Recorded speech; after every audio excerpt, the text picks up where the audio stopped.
This just in, the world's oldest pyramid was built during the last ice age. And I'm not even talking about Egypt. I'm saying our ancestors might have spewed a 27,000-year-old pyramid in West Java. Gunung Padang is not exactly shouting pyramid. It's more of a mound with huge scattered stones tossed all over it. But local people seem to revere it, and they have for centuries. It wasn't until recently that the Indonesian authorities decided to excavate a bit deeper to see what all the fuss was about. They ended up finding the remains of a human settlement. It was rather unexpected, since the mound is pretty high up. This excavation could only prove there were humans in the area as far back as 45 BCE, which sounds reasonable. It was up to an Indonesian geologist named Donny Hillman to prove that Gunung Padang is the world's first pyramid. He used all sorts of new technology to support his claim. Our guy used carbon dating, which digs deep into the earth and takes whole chunks of soil. He found layers and layers of constructions, like he was digging up Rome and finding ancient buildings buried in the ground. His research proved that there had been caverns and even rooms down there, which could only mean one thing: humans. As for the rocks located up in the mound, they were most likely strategically placed by the people who lived there back in the day. They needed a place to meditate, so they arranged things in a harmonious way. Their smooth surfaces wouldn't be the result of years of erosion, but the works of great sculptures, the Michelangelos of their day, let's say. If this is all for real, then human civilizations began way before we think they did. Our ancestors, the Paleolithic humans, didn't have what it took to be considered a civilization, especially not the tools and knowledge to build pyramids. They needed a lot of masonry skills, which weren't all that available during the last ice age. His peers don't share this view, though. They could believe Hillman's theory if he had found evidence such as charcoal and bone fragments, but he didn't. Flint Dibble, another archaeologist, says that without concrete evidence of human activity, there's no proof of an actual pyramid. In this case, all the data proves is that the soil in the mound dates back to 27,000 years ago. He thinks the rocks on top of the mound just slipped down the hill, like rocks normally do. Only a complex society would have managed to build a stepped pyramid like they claim it was. But according to Bill Farley, an American archaeologist, there's just no reason to believe there were any settlements in Indonesia during the last ice age. Now, just so you know, the oldest known ancient society with this kind of knowledge is probably 11,000 years old and used to occupy the region of modern-day Turkey. Take a look, Turkey's Göbekli Tepe. It's also not a pyramid, but it's the oldest monolithic construction made by humans. Back in the Neolithic period, a lot of people settled there, and there are proofs for it. For example, the walls there are covered in ancient drawings of clothing and wild animals. Until recently, the title of the world's oldest pyramid went to a three-sided construction known as the Djoser Pyramid in Egypt. Djoser is located just a few miles south of the Giza complex in a town called Saqqara. It made its way to popular culture more than once. In the 18th century, it became a common feature in European paintings. Young men from the cultural elite did a grand tour around the world, and Saqqara was at the top of their list. It was also featured in the video game Assassin's Creed, with a digital representation way more accurate than many historical drawings of the thing. That was kind of a big deal in ancient Egypt, to build pyramids for kings to spend their afterlives. And if you thought the Khufu pyramid was the oldest one in the world, well, Djoser was built 70 years ahead of that time. The development of new technology has allowed archaeologists to make groundbreaking discoveries, and a new, or should I say ancient pyramid in South America might win the title in dispute. It turns out that pyramids were also pretty fashionable in the Americas in the old days. Among them are the iconic pyramids of Guatemala's Tikal Temple complex, the same ones that appeared in Star Wars No. 4. But to find the oldest pyramid in the Americas, one would have to travel to Peru. Deep in the Peruvian desert, archaeologists stumbled upon a sprawling ancient metropolis known as Caral. At first, researchers believed that the settlement was pretty recent, since the site was way too complex for ancient technology to handle it. As we said, Caral is a desert town, like Las Vegas, but without all the hoopla. This means no easy access to water. And for cities like these to thrive, they need a considerable irrigation system, which leads us back to complex technologies. The Peruvians surprised us all with this new discovery. This site was huge, filled with an amphitheater, houses, and religious buildings. The whole thing probably sprawled through 370 acres. And when scientists went to test their initial hypothesis using radiocarbon dating, they found that the city probably sprung around 2027 BCE. On the site, archaeologists found 6 pyramids that could possibly predate the one in Saqqara. As far as they know, both civilizations coexisted in the same time period, in opposite parts of the world. But since researchers can't pinpoint the exact age of Corral's pyramids, it's pretty hard to guess which civilization completed their pyramid first. If only we had a crystal ball. Now, it just so happens that the shape of a pyramid is something that nature is able to produce all on its own, leaving us modern-day humans a bit confused. A classic example is the Japanese side of Yonaguni, which also goes by the name of Japan's Atlantis. The entire monument is about the size of 5 football fields and the height of a 5-story building. Explorers and scientists believe that Yonaguni dates back to 10,000 years ago. For Japan's top marine geologist, Professor Masaki Kimura, Yonaguni is the heritage of a lost civilization. Kimura has dived into exploring the ruins over 100 times over the past 10 years. To him, there are clear signs of human activity down there. Check out this triangular-shaped pool on the monument's surface. Kimura thinks it's actual proof of humans, because this triangle-shaped concave is a historical symbol of water fountains in the region. As it happens with a lot of these cases, not all scientists are convinced the same. For many, Yonaguni is probably the result of thousands of years of erosion, and the fact that the monument is composed of one massive rock leads them to believe it is not really human-made. Sure, these huge basalt columns may look like the ruins of a palace, but they're most likely the result of the intense volcanic activity in the region. And speaking of natural formations that really look like a human made it, a pyramid on Mars has been a hot topic lately. Humans have been keenly trying to prove that there is life on Mars for quite some time. But some are stretching it really far, saying that little green or gray people built a pyramid on the planet to try and build their own civilization. This picture was taken over a decade ago by the Mars Reconnaissance Orbiter, the MRO, but it started to resurface recently. It shows what looks like a 3-sided pyramid. Some people claim that the smooth side of the pyramid could only be the effect of otherworldly work. Then science comes along and explains that Mars is home to one of the deepest canyon systems in the whole solar system. The so-called pyramid is located in what is known as the Kandor Chasma region. This Martian region has a bunch of similar formations that are nothing more than the result of erosion. Nothing supernatural going on there, apparently. Whoa! It's a huge flying island right above your head. In the era of AI, you may think it's nothing but a neural network video, but let me tell you that first, it's very much real. 2, if you want, you can as well visit it. It may even hold the key to the El Dorado secret. This place is called Roraima, and it's actually not an island at all. It's a mountain. Due to a number of factors, we get this vision of an island floating somewhere above us. But it's all about the flat top this mountain has. There's no standard peak, so it looks flat and the thick clouds get blended into the skies, thus creating this optical illusion. Despite the advancements in satellite technology and affordable air travel, there are still few places on Earth that feel truly uncharted. Like Mount Roraima is one of them. It's been around for almost 2 billion years, and it's one of the oldest formations on our planet. For comparison, dinosaurs appeared somewhere around 240 million years ago. Some scientists believe that this area used to be a part of the supercontinent called Gondwanaland. And back then, it wasn't yet a mountain.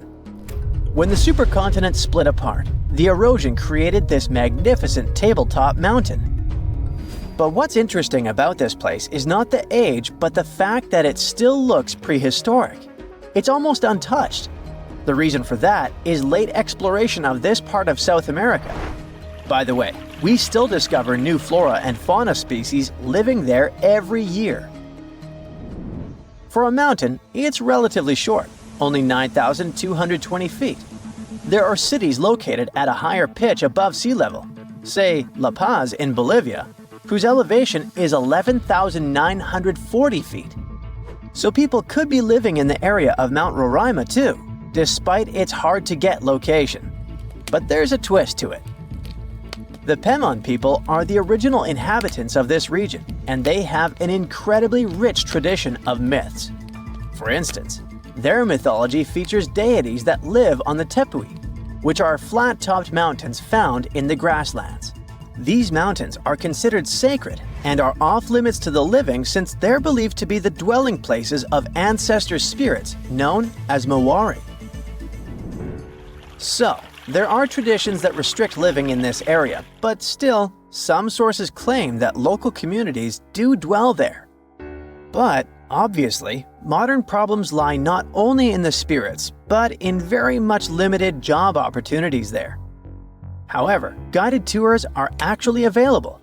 So what will you see if you ever dare to visit this place?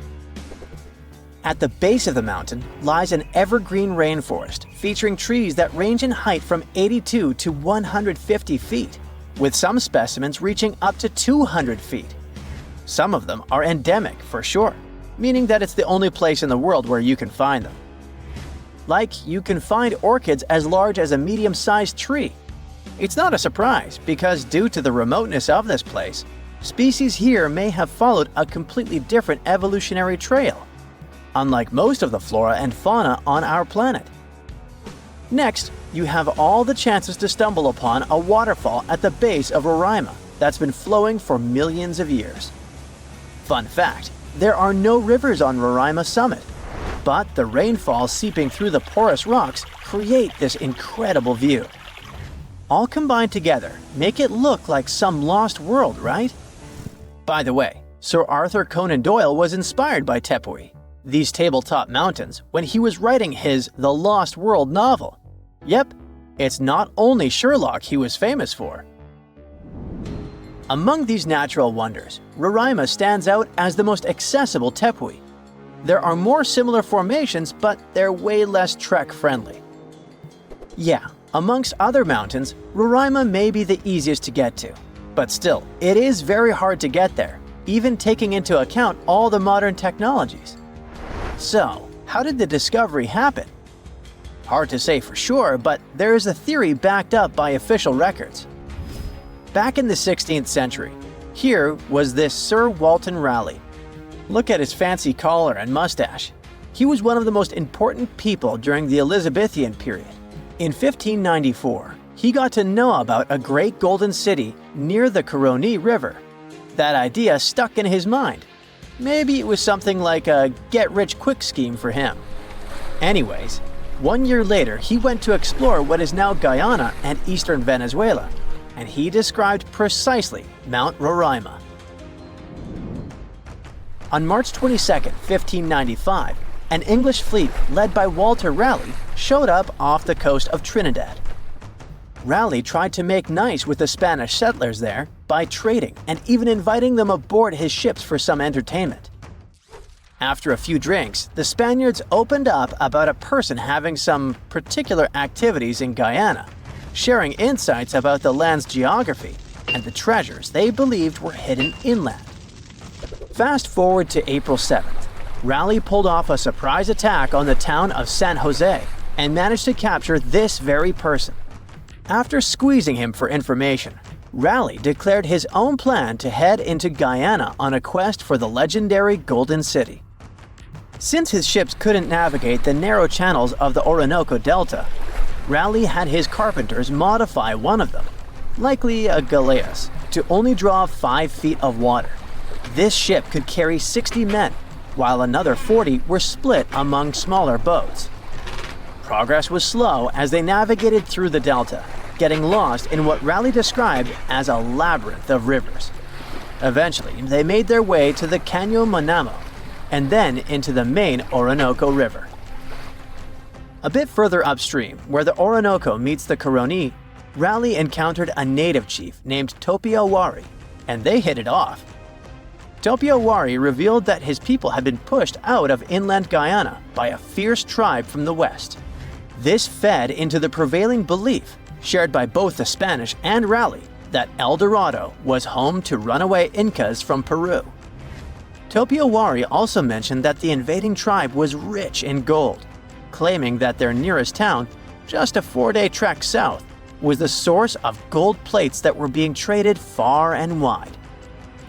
But he hinted that even finer treasures lay deeper in the land.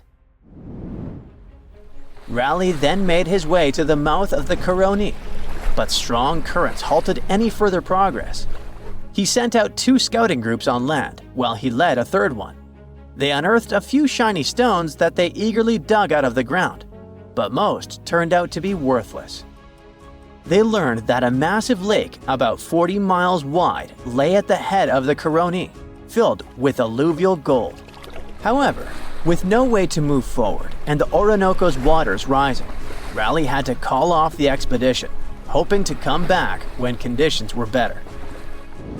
It wasn't until 1616, over 20 years later, that Raleigh got the go-ahead from James I for a second try in Guyana.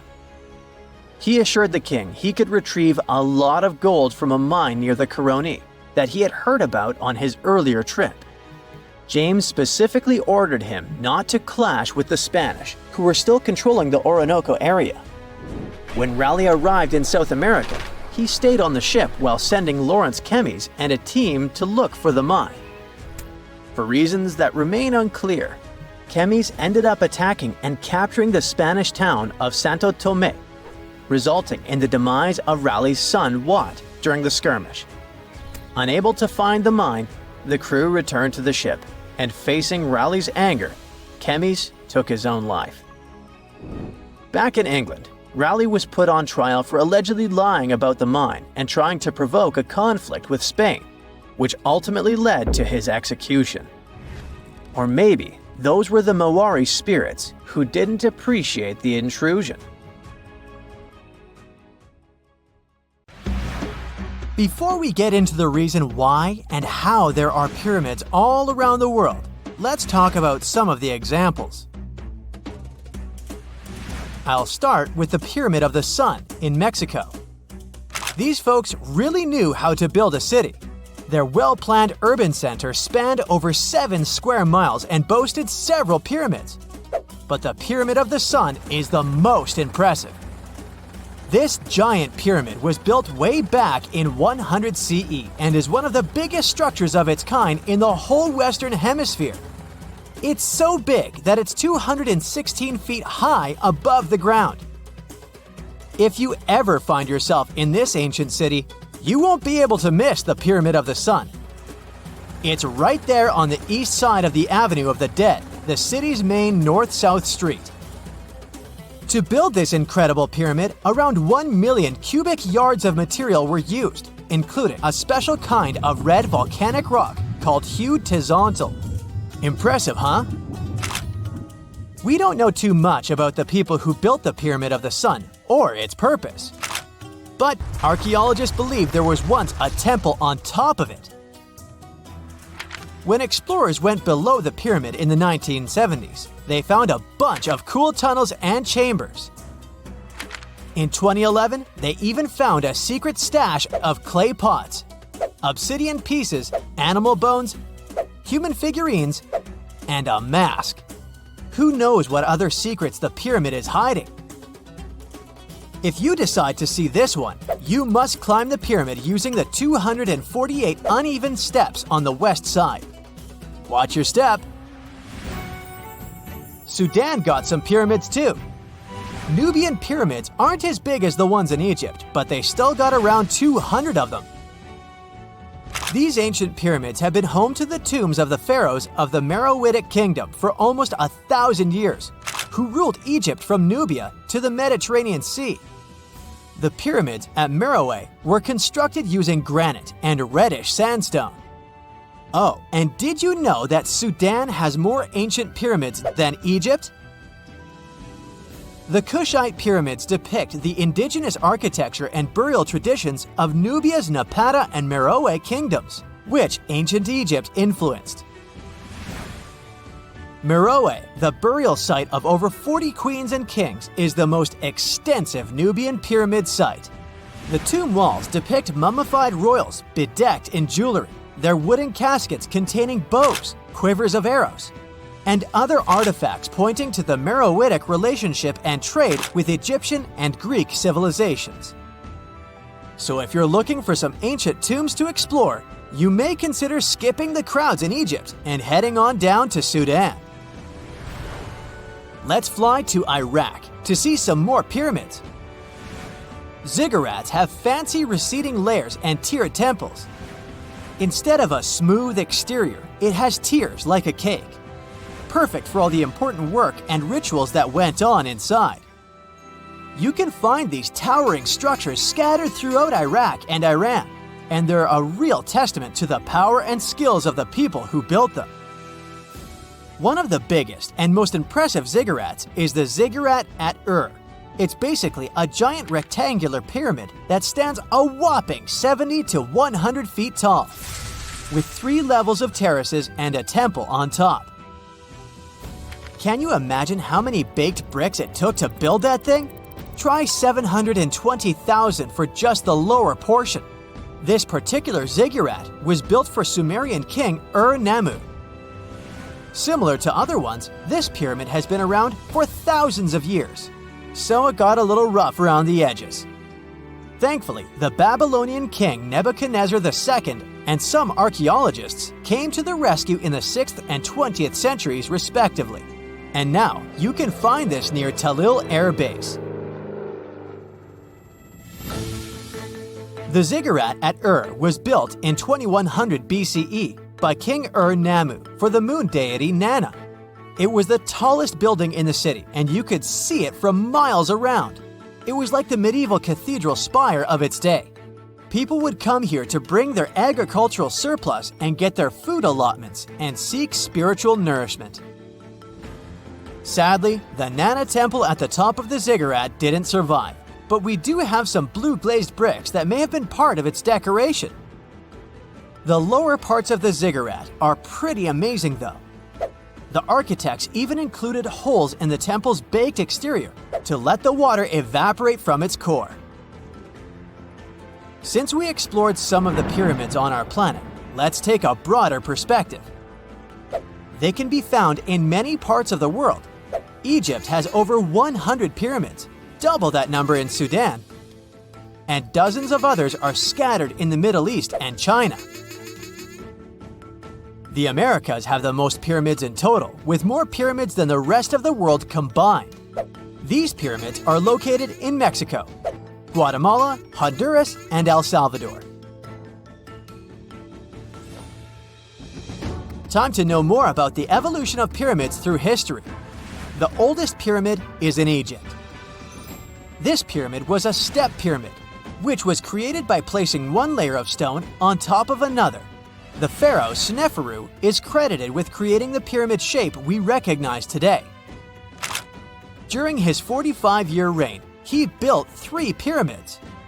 His first 2 attempts failed, but he finally got it right with the Red Pyramid, which is considered the first true pyramid. It was Sneferu's son, Khufu, who built the Great Pyramid of Giza, which was the tallest human-made structure on Earth for almost 4,000 years. Latin American pyramids are similar to early Egyptian step pyramids, but they were built independently, with no knowledge of each other. The pyramids in Sudan were built around 700 BCE and are tall, but much narrower than those in Egypt. How in the world did all these civilizations build these things without even texting each other? After all, the Aztecs, Mayans, and ancient Egyptians were about as different as possible. But despite their cultural differences, they all seem to agree on one thing. Pyramids were pretty cool. Step pyramids are all around the world because they were the most feasible and stable way to build large and tall structures without access to lighter building materials like wood and metal. The triangular form with a square base is the best way to build a sturdy structure, and having a cube structure would require more material for less height. Now, when it comes to pyramid design, the Egyptian pyramids were like giant triangles with a square base, smooth sides, and a pointy top. On the other hand, the Aztecs and Mayans went for a tiered cake look, with steps leading up to a flat platform on top. So, while all these pyramids share the same basic shape, they have their own unique flair. Each group built its pyramids using different materials, techniques, and slope angles. So while they may have been inspired by each other's work occasionally, they were just doing their own thing. Egyptian pyramids had smooth, angled sides that were designed to help the pharaoh's soul ascend to heaven. The Pyramid of the Sun was built over a series of caves that served as a passageway for the deities. The Maya built the temple of Kukulkan in Chichen Itza to honor the deity Kukulkan, usually represented by a serpent. Nicknamed El Castillo, it has 91 steps on each side, plus a platform. That's 365 steps, one for each day of the Mayan calendar. Tell me, Brightsiders, how were pyramids built? To begin with, humans made them, not a foreign race from space that landed on Earth. You see, one thing that all pyramids have in common is that they were built without advanced tools or even the wheel. It took a lot of people to build them, including skilled laborers and architects. For example, it's estimated that 20,000 people built the Great Pyramid of Giza, and it's believed that most of them were skilled laborers. Building pyramids was a massive undertaking that required years of planning and effort. The Great Pyramid at Cholula, Mexico, took 600 years to complete. Scientists found an entire city of Guiengola that was hidden beneath the dense jungles of Mexico for 600 years. It covers 360 hectares, had over 1,000 buildings, 2.5 miles of defensive walls, a network of internal roads, and a well-planned urban layout with temples and ball courts, and separate neighborhoods for the elites and commoners. For centuries, people believed there was just an abandoned fortress there, based on stories passed on from generation to generation. Until recently, there was no way to see how truly huge it was without spending years on the ground. But thanks to the new technology, a remote sensing tool called LiDAR, they got a 3D model of the area in just 2 hours from a plane. Guiengola was built between the years 1350 and 1521. It was a crucially important place for the Zapotec people, a group that had lived in the area since around 700 BCE. In Guiengola, families lived together in homes with big patios in the middle, surrounded by rooms. When families got bigger, they built more rooms and made their homes larger. The study found that both the leaders and regular people worked together to make the city better. Because Guiengola was surrounded by mountains, they used this land wisely and built their houses in a way that fit the slopes and let rainwater flow naturally. This helped keep their homes safe and strong. They were built so well that many of these buildings are still standing, even after hundreds of years. There are 2 pyramids in the center of the city. They may have been used as temples where the priests celebrated rites and ceremonies to their deities. The priests brought offerings to the altars, and the people assembled at the 2 squares that are now sunken. Then, there is also a palace with 64 rooms, some of them with circular columns on several sloped terraces. There are patios with many stairways all connected to each other. The sensing tool also found a round-shaped lookout point on a natural rock, where the Zapotec people could see their foes approaching from a distance. Researchers also noticed 2 circular structures that could have been used to watch the stars and measure time. They also found some tombs, so there was most definitely a city cemetery. By the end of the 1400s, the Zapotec people controlled a large territory on the Pacific coast and had successfully defended their land from the Aztecs, who were trying to take over more territory. They did the almost impossible and survived a 7-month-long siege at Guiengola. When they won this conflict and kept control of the southern part of Mesoamerica, the Zapotecs didn't need to live in Guiengola anymore. Staying in the mountains had its pros, but they needed fresh water and good farmland to grow food. The small city of Tehuantepec, just 12 miles away, had these conditions, so they moved there just before the Spanish arrived in 1521. Over time, Zatopek traditions started to fade, but their culture didn't disappear completely, and more than 300,000 Zapotec people still live in Oaxaca state in Mexico. They speak their own languages and keep their traditions alive. Creating the 3D model of the lost city is just the beginning of the research. Archaeologists hope that future studies of Guiengola will help us learn more about how the Zapotecs were organized, how they ruled their cities, and how they interacted with the Spanish when they arrived. They plan to study all 1,100 buildings found in the LiDAR scan, and it will take a few years. Instead of digging up the ruins, they will use special technology to scan the land and learn more about the city without damaging it. This same tech helped scientists find another massive ancient city that lay hidden beneath the thick green canopy of the Amazon forest. A whole network of houses, plazas, roads, and canals was hiding in the shadow of a mighty volcano. For centuries, many scientists assumed that ancient Amazonian people lived in tiny huts, clearing patches of land to survive. But this city, built 2,500 years ago and inhabited for 1,000 years, proves the opposite. Now, scientists think tens of thousands or even hundreds of thousands of people lived in complex urban societies. Scanning the area found 6,000 rectangular platforms, each measuring around 66 by 33 feet, and standing 6 to 9 feet high. These structures were arranged in clusters around central plazas, with straight roads with perfect right angles and paths connecting them. One of the roads was 16 miles long. Building straight roads like this is far harder than just following the landscape. Some of these roads may have had deep spiritual or ceremonial significance. The volcano's rich soil helped the civilization thrive, but it may also have led to its downfall. Researchers also found signs of threats to the cities, such as ditches that blocked entrances to the settlements. Maybe some people living nearby were trying to get in. The next step for the researchers will be studying the adjoining 116 square miles to know more about this large, complex society that could be bigger than the well-known Mayan societies in Mexico and Central America. Meanwhile, in 1963, a man in Turkey discovered an ancient city while renovating his own house. He knocked down a wall in his basement and found a mysterious room. He kept digging and saw a tunnel. It led to the Derinkuyu underground city. It's one of the deepest multi-level underground settlements in Cappadocia and in all of Turkey. The inhabitants lived on 8 levels and had access to cellars, storage areas, chapels, a school, a study room, and other structures. All floors were connected by an extensive network of tunnels. The underground city was probably built as a shelter.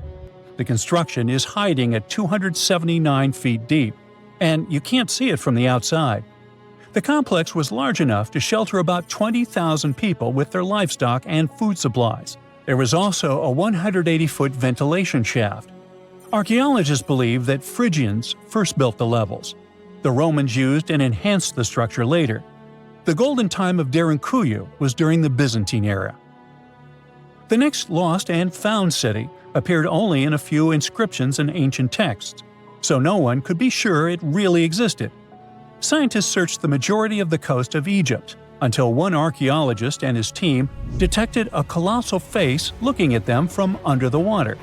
The ancient city of Thonis Heraklion was discovered completely submerged 4 miles off Alexandria's coast. In the ruins of the lost city, there were 64 ships, 700 anchors, and a treasure trove of gold coins.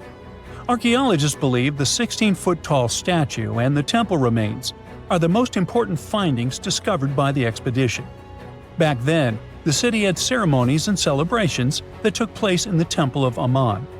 The ruins and artifacts were made from granite and diorite, so they were in good condition even after having been in contact with water for centuries.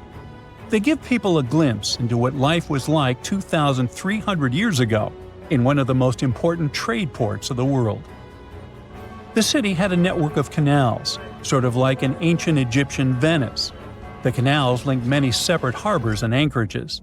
Towers, temples, houses, and other structures were also linked by bridges. Thonis Heracleon was the country's main port for international trade and the collection of taxes. No one really knows how the city ended up submerged, but archaeologists connect it with natural causes. At the end of the 2nd century BCE, most probably after a flood, it got covered with water. Then Alexandria, the city founded by Alexander the Great, became more glorious than Heracleion. Before Alexandria's fame, Heracleion was the main port of entry to Egypt. So after the tragedy, many ships heading for Heracleion had to change their route and go to Alexandria.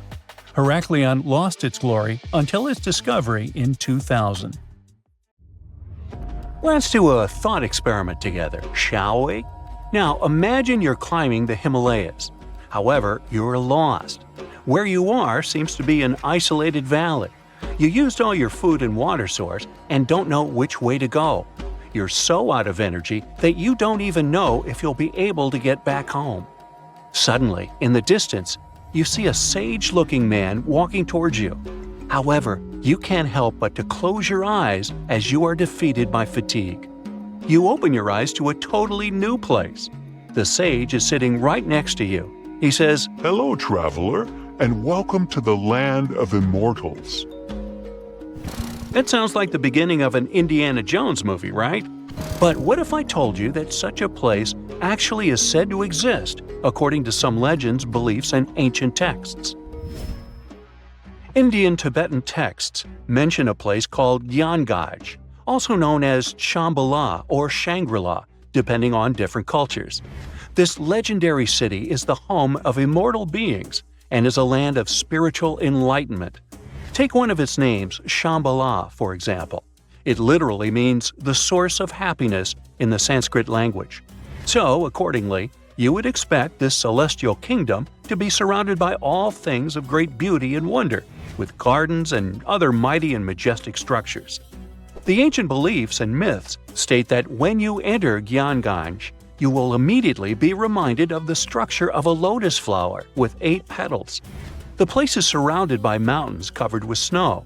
It has beautiful waterfalls, crowning into a pure and divine lake, and its water has extremely strong therapeutic powers. The whole place is illuminated by milky white light at all times, and this is neither due to the sun nor the moon. There are also phosphoric plants that can give desired light on voice commands. 100 types of other delightful flowers keep blooming all year round in its gardens, in addition to countless trees where delicious fruits grow. But one tree is known to be the most special one, and that is the tree of immortality, or the tree of life. Described as a shimmering crystal, it stands at the center of Gyeongaj and unites the skies, the earth, and the underworld. The fruits of it resemble an abstract form of Sri Yantra, a mystical diagram used in Hinduism, which consists of 9 interlocking triangles. However, nobody is allowed to take these fruits out of Gyeongaj itself. The only way to do it is if you get permission from the inhabitants of the city. This brings us to the question of who lives in this magical and mystical city. According to the legends, Gyeongaj is inhabited by a great number of advanced masters, or in other words, sages, who subtly guide the destiny of the world through meditation. They are eternal beings who are not affected by any human desires or sorrows. Their duty is to protect the spiritual teachings of the world and work for the good of humanity, as well as all conscious beings. It's also believed that during a time of great chaos in the world, the 25th ruler of this Gyeongaj will appear among them to lead the planet to a better future. These sages and eternal beings who live there are somehow also the protectors of Gyeongaj.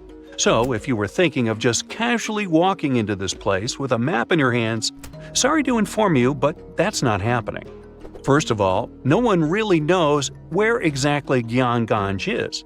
Some people believe it's in a remote valley in the Himalayas. Some claim it's in a hidden cave. There are also people who think it's on a mountain range, and others suspect it's on a secluded plateau. So, the location of the city is a mystery, and seems like it will stay that way, since it is also said that the immortal sages who live in Gyeongaj camouflage the valley from humans by creating some kind of an energy field. So, Google Maps can't help you with it either. That's why some even suggest, including the Dalai Lama, that it exists in a different plane of reality altogether. In some of the ancient texts, there are actually a few instructions on how to access Gyeonggange. However, the directions are said to be incomprehensible, the way I get sometimes. But let's pretend for a second that you did crack the instructions, and the immortal beings living there were willing to grant you entrance. Unfortunately, you still might not be able to enter this cosmic city, and here's why. It is believed that only enlightened masters or sages who have a certain karmic connection with it will be able to reach there. So, what do the eternal beings of such a magical place do there? Remember, they have all the time in their hands. The ancient texts state that Gyeonggange has a center and 16 areas that are all meant for 16 different sciences to be studied. These include solar sciences, universal planetary sciences, sciences related to time, the science of air, the science related to the sun and the moon, the science related to space, the science related to gravitational forces, and so on. What they all have in common is that to be able to learn them, you first need to have a very high understanding of energy. The level of courses that are studied is extremely advanced, and these teachings are still unknown even in these modern times. Each scientific system has different departments, and all these departments have their respective teachers. Since time doesn't work as we understand there, and immortality is possible, most of these teachers are hundreds or even thousands of years old. They can stay in their spiritual bodies, which appear like a mass of bright light, while their physical bodies remain separate. What a school, huh? It almost makes Hogwarts seem boring. And does anybody actually graduate from there? Of course, all these stories and mysteries about Gyeonggange have attracted many people from all around the world. Countless attempts to find this land of immortality and spiritual awakening have been made by mountaineers and trekkers, including President Franklin Roosevelt himself. But as you might have guessed, they led to nothing. Still, there were a few people, like renowned spiritual leaders, sages, and adventure seekers, who claimed they had visited it. One of them was Sri Gopinath Kaviraj, a celebrated scholar, who was the first person in modern times to have allegedly found the place. After his supposed visit to Gyeonggange, he wrote a book about it and made the place popular in modern culture. Upon reading his book, many other enthusiastic foreign scholars rushed into Tibet to learn more about it, as well as try to find it. Another person who claimed to have been there was a mountaineer who got lost in the Himalayas. According to his story, after getting lost, he was feeling hungry, so he accidentally consumed poison mushrooms. Feeling completely disoriented by them, he stumbled upon a mountain with a gap, which was covered by fog. Then he fell inside. After getting back up to his feet, he realized that he was surrounded by people dressed in strange clothes who tended to his wounds. After he was fully healed, they escorted him out of the city. Then there was the spiritual leader, Guru Sai Kaka, who revealed to the world about his not one, but many visits to Gyeonggange. As per his narration, he claimed to go there, seeking spiritual and immortal teachings. He stated that a sage escorted him into the city every time he visited the place. In his stories, he also pointed out that the kingdom exists in a higher dimension. One other so-called visitor to Gyeonggange was L.P. Farrell, an English officer, who claimed to have experienced the mystical place in 1942. Even if all these stories and descriptions about Gyeonggange are able to give us a vivid picture, it can still be hard for many to keep an open mind about its existence.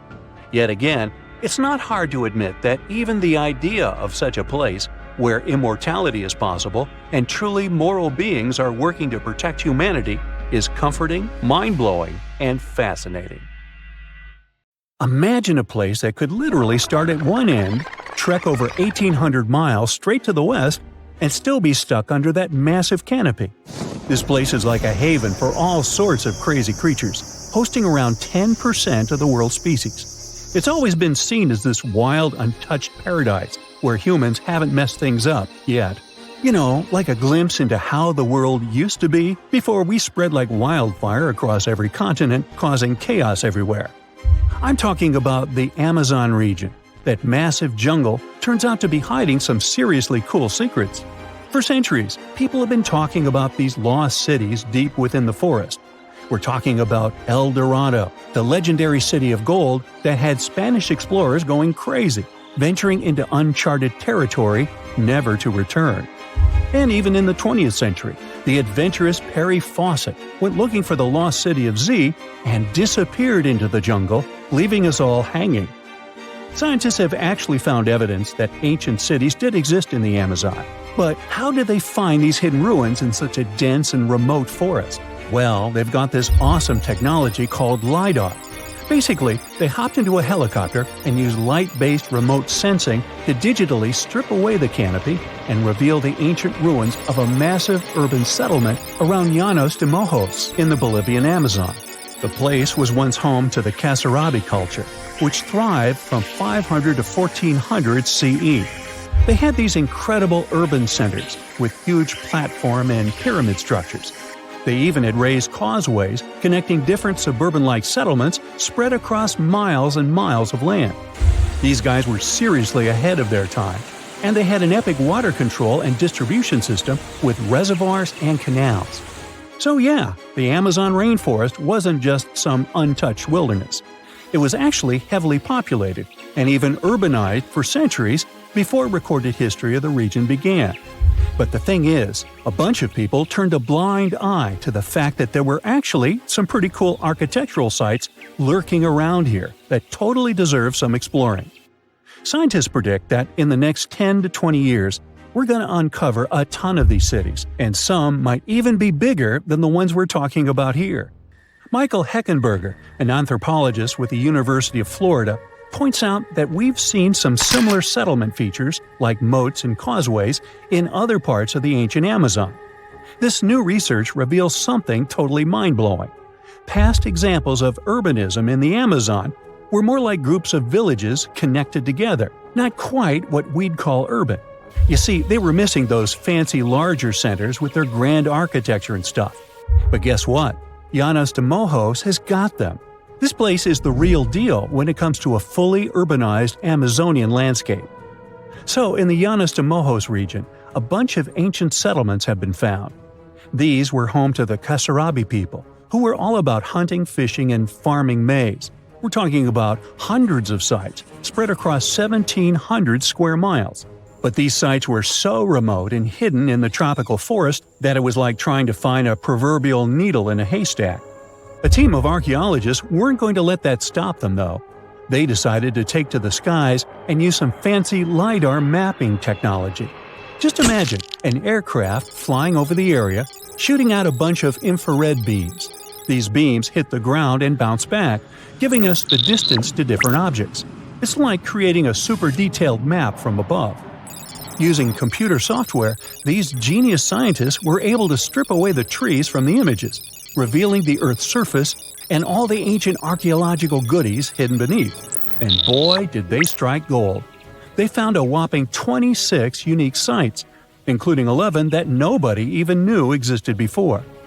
So what about these 26 super cool sites? Among them, we've got Landavar and Kotoka, which are like these huge urban centers. And get this, we already knew they existed, but the new maps revealed they cover 1.5 and 1/2 square miles respectively. These centers are surrounded by moat and rampart fortifications, like something out of a medieval castle. And they've got all sorts of crazy stuff inside. We're talking artificial terraces, massive earthen platform buildings, and pyramids that reach over 70 feet tall. All these epic buildings are actually facing the north-northwest. It's like they were trying to align themselves with the cosmos or something. This kind of cosmic worldview can be found in other ancient sites in the Amazon too.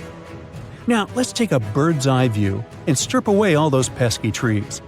We can see these two centers in all their glory, and they're actually connected to a whole network of settlements through a bunch of causeways. Picture it like spokes on a wheel, stretching out for miles. Canals also stretch out from these main centers and connect to rivers and Laguna San Jose. It's like they had their own water delivery system going on. These ancient guys totally reshaped the whole landscape with their crazy cosmology. The only bummer is that their impressive architecture was made from mud brick, While it looked amazing back then, it just wasn't as durable as the limestone used by the Maya. What happened to the Casarabi and their settlements is still a big mystery. But based on dating at the sites, it looked like they disappeared around 1400 CE, way before Europeans arrived in the Amazon. One theory is that a massive drought hit the region and messed everything up.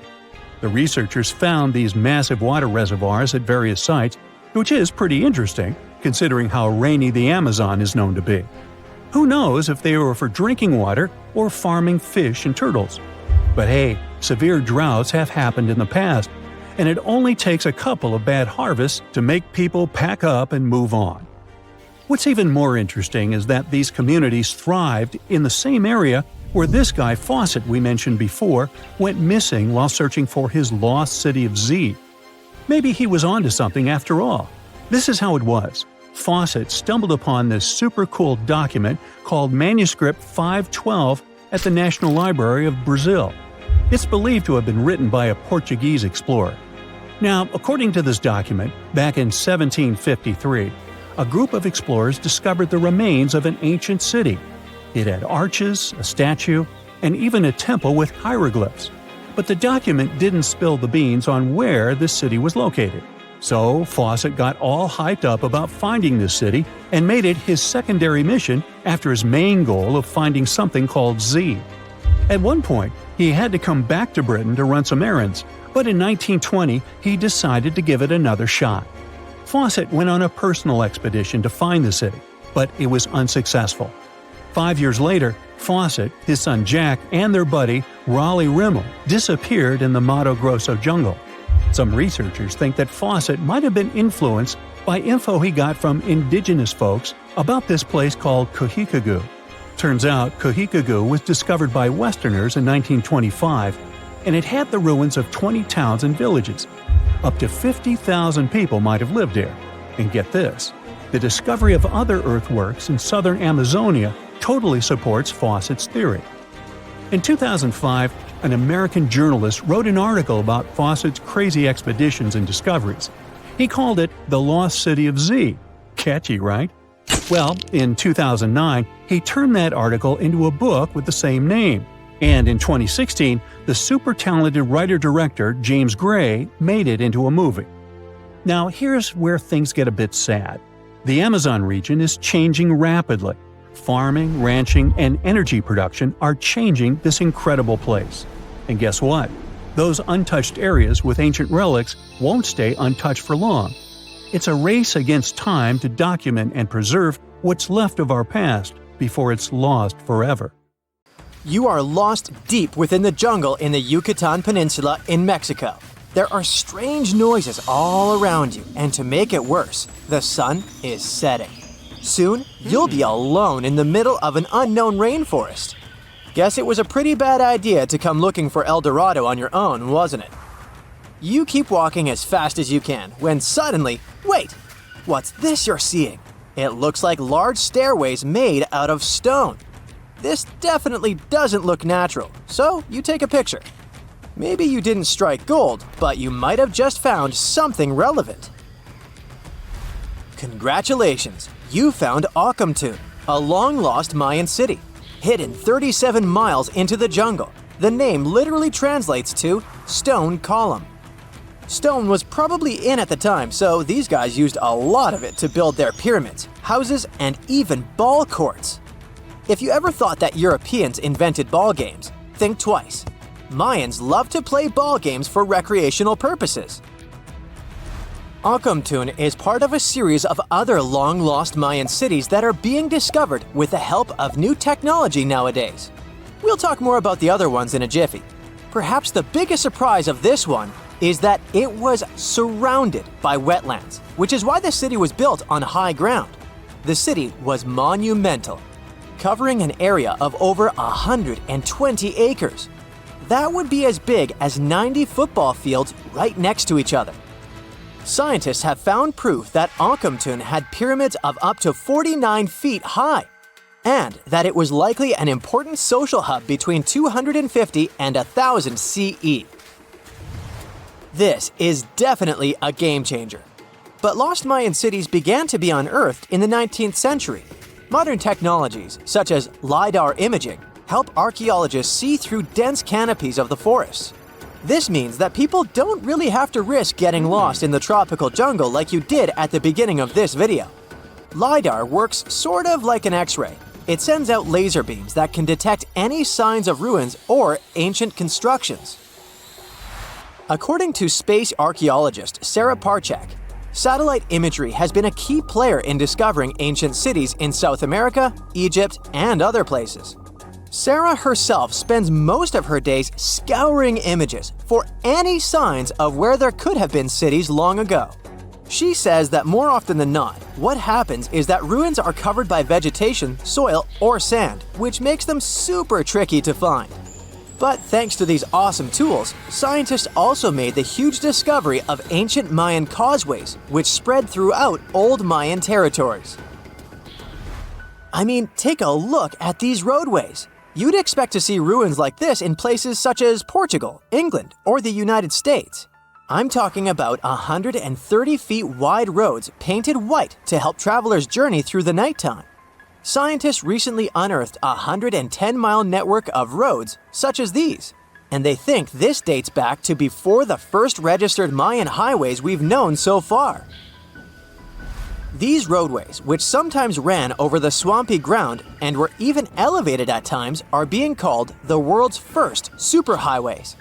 Even if there is no registry of animal-powered vehicles, it's believed that the Maya used them to travel around a network of possible 964 settlements. They were built like a huge spiderweb, and from what archaeologists have gathered, this huge system of roads worked to connect a big system of economic and social interactions between Mayan cities. This completely debunks the traditional idea that the Mayan pre-classic period, which dates back to 2000 BCE, was made of small, tribal settlements. Imagine the manpower and engineering ability you need to muster to build something close to these white highways. Scientists believe that these causeways were built pretty much the same way as the Mayans built their pyramids, with a mixture of mud and quarry stone. Oh, and using several layers of limestone to make them white. That's pretty cool, right? But let's take a few steps back for a moment to get some context. The Mayans were one of the biggest pre-Columbian civilizations living in the Americas.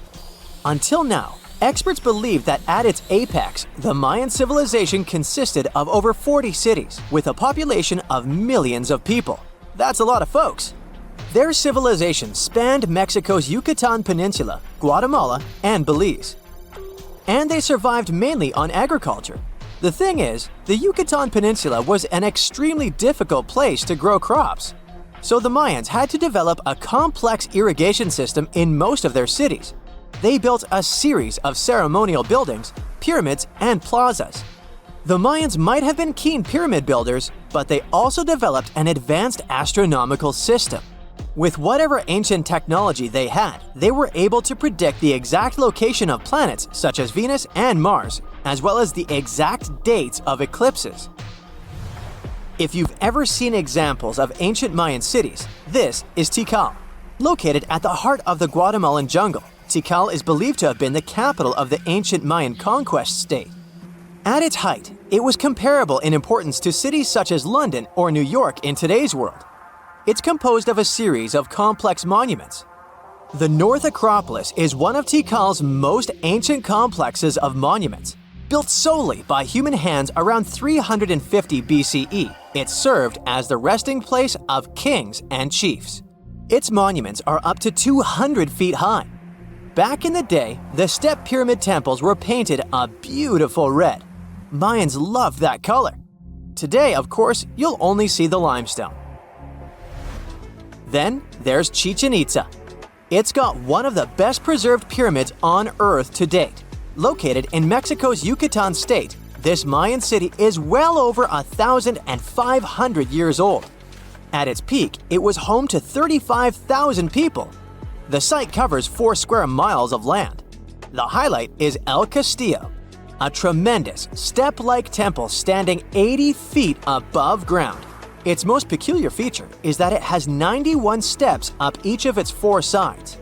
including the upper platform, which makes for 365 steps, the same number of days as the solar year.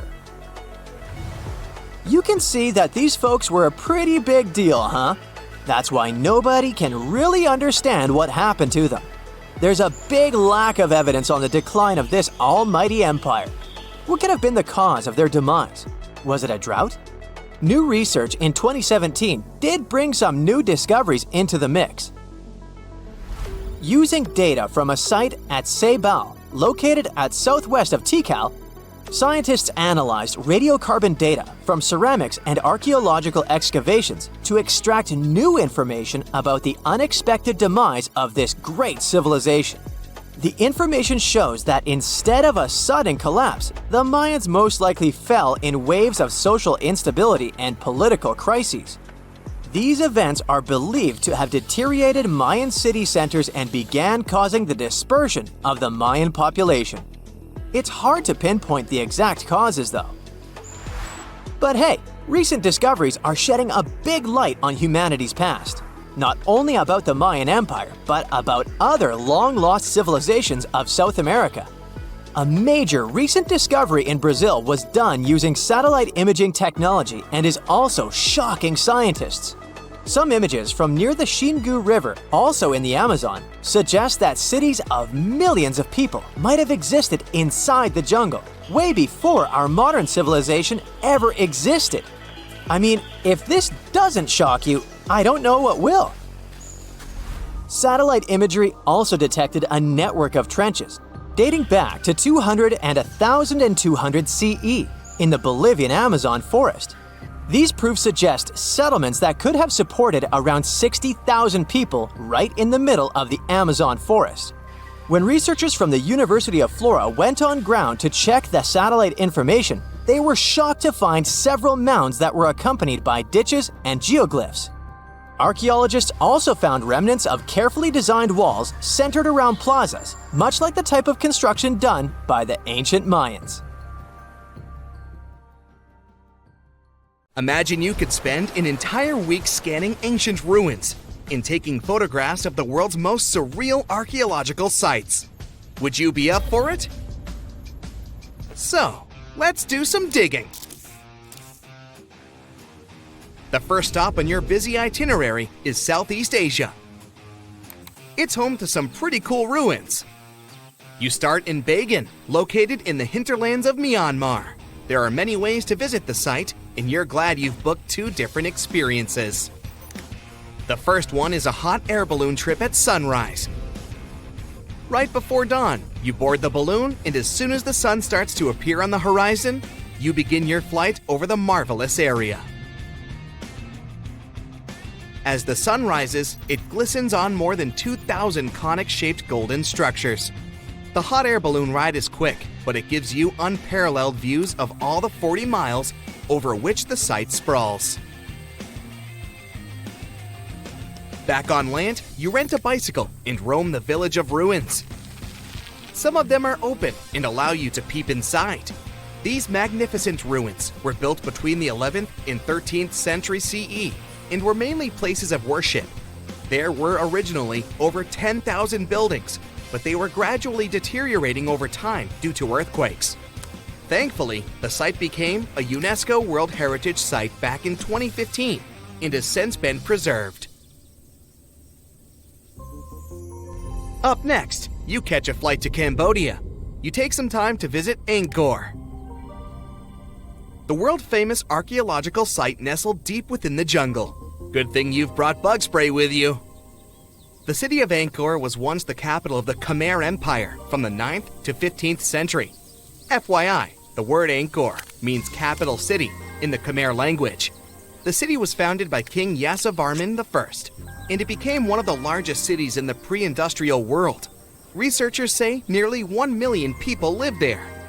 Until today, Angkor is admired for its stunning architecture. The Khmer style is recognized in the use of huge blocks of sandstone. The towers are believed to have been once decorated with gold. But today, the site is a maze of vine-covered temples. The city was abandoned in 1431 and wasn't rediscovered until the 1840s. Oh, and just so you know, this is also a UNESCO Heritage Site. It became one in 1992, in case you want to brag to your friends about your culturally rich adventures in the future. Now, your trip continues in Egypt. You're here to visit the Karnak Temple in the city of Luxor. You opt for the most unusual way to get to Luxor. That is, a boat ride down the Nile River. Leaving Cairo, you head south until you reach the famous ancient city. Luxor was once the capital of Egypt and a true hub of power and wealth. That is why the Karnak complex is such a great archaeological site. You choose to visit it at night, and still at the entrance, you are struck by the site's beauty. In the evening, artificial lights cast a golden glow on the temple statues and stone columns. The temple is huge and was built mainly around the 18th and 19th centuries BCE. Each Egyptian pharaoh from that period left their own architectural mark on the site. The highlight of this tour is taking a walk through the Avenue of Sphinxes and discovering the Great Hypostyle Hall. This hall is filled with towering pylons and solid sandstone columns, a true wonder. From Egypt, you head down to Jordan. Now, if you like terracotta landscapes, you've come to the right place. The city of Petra is a marvel of the ancient world. Located in Jordan's desert, the city was a commercial hub back in the 4th century BCE. The Nabateans, an Arab Bedouin tribe, lived in the so-called Rose City and thrived for many years, having accumulated a significant amount of wealth. The city was known for its innovative water management system, which made the region inhabitable. And yes, you'll catch a glimpse of its ruins on your tour. The rock-carved gate-like structure Petra is famous for what is called the Pharaoh's Treasury. It stands at the main entrance to the site and is said to have a treasure hidden beneath it. Don't forget to stand right beneath it and take one of those classic pictures for social media. Once Petra has been ticked off the list, you fly to southern Europe. More specifically, to the tip of the Italian boot. You have a day trip scheduled to visit the ruins of Pompeii. Pompeii can be reached by car from the city of Naples. It's home to the eerie yet well-preserved ruins of a city that was once engulfed by lava. When Mount Vesuvius erupted in 79 CE, it left the city of Pompeii completely buried under millions of tons of volcanic ash.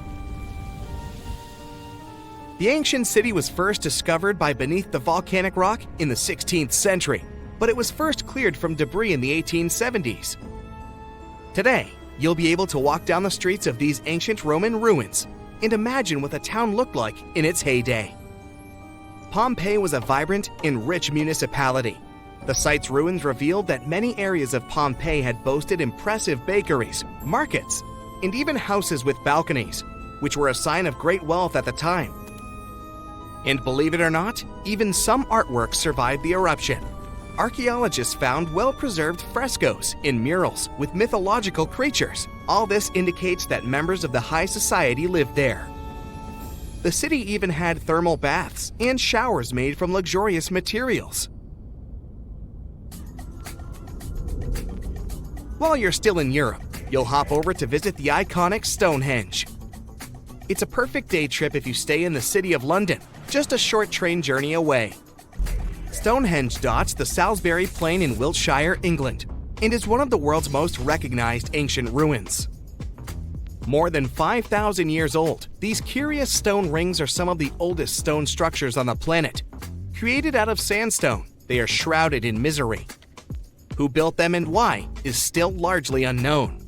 Popular theories claim that Stonehenge was used as a great solar calendar, built to help people keep track of days, weeks, and months. Talk about hard work to create a mere calendar, huh? And the final leg of your trip will take you to explore the Southern Americas. In Guatemala, in Central America, you'll find ancient Mayan ruins. The lost city of Tikal is a city made of 3,000 buildings, the remains of the capital of the Mayan Empire. You can compare its importance to such cities as London or New York today. The North Acropolis is Tikal's most ancient complex of monuments. Built solely by human hands in 350 BCE, it served as the resting place of kings and chiefs. Back in the day, the step pyramid temples were painted a beautiful red. Mayans loved that color. Today, of course, you'll only see the limestone. You might wonder what made such a great city turn into ruins. Well, archaeologists have no clue about the cause of Tikal's decline. Until today, this question remains unanswered. Was it a drought? Disease? Maybe we'll never know. Are you in the mood for some Mayan ruins? Chichen Itza is an archaeological site with the best preserved pyramids on Earth. Located in Mexico's Yucatan state, this Mayan city is well over 1,500 years old. At its peak, it was home to 35,000 people. The site covers 1.9 square miles and has many ruins spread throughout it. The highlight is El Castilla, a tremendous step temple, rising 80 feet above the ground. Its most peculiar feature is that it has 91 steps on each of its 4 sides, including the upper platform, which makes for 365 steps, the same as the number of days in the solar year. Phew, what an intense trip. Time to head home now and soak it all in. See you next time. Whenever you hear about ancient ruins, you almost never picture them being suspended somewhere, or just randomly hanging on the branch of a tree, right? In fact, for most of the ancient artifacts we have exposed in museums all over the world, archaeologists did quite an impressive amount of digging. You see, buildings have this funny way of fading away over time if not properly taken care of. Sometimes we need to reuse some building materials, so an older construction may be sacrificed in the process. Other times houses are abandoned, and once they are exposed to the elements on the surface, like rain or sunlight, they don't really stand a chance. Some just simply crumble away due to good old erosion. So the only way a piece of architecture can survive the test of time is if it's somehow gotten buried deep down. Now, how did they end up buried in the first place? Well, it's quite the comedy of errors. Ancient cities had a habit of gradually raising their ground level like a kid adding toppings to their ice cream sundae. You see, these settlements were always busy collecting food and building materials to keep up with their ever-growing population. But hey, who has time to deal with waste and rubbish? It wasn't exactly high on their to-do list back in the day. So when it came to building new houses, ancient civilizations found it much easier to save their sweat and tears by piling up the rubble and constructing right on top. But that's not all. Rivers would also occasionally flood and deposit a layer of sediment on the city floors, further encapsulating those ancient constructions. And in those dry regions like the desert, where the wind likes to show off its sand and dust dance moves, you can bet it was a constant struggle to keep the establishments clean. One hilarious example is the Sphinx, which had its head buried in sand until a group of archaeologists unearthed it in 1817. Some ancient towns eventually got covered up because they were completely abandoned. With less human activity to control their expansion, plant seeds couldn't resist the opportunity and sprouted all over the place.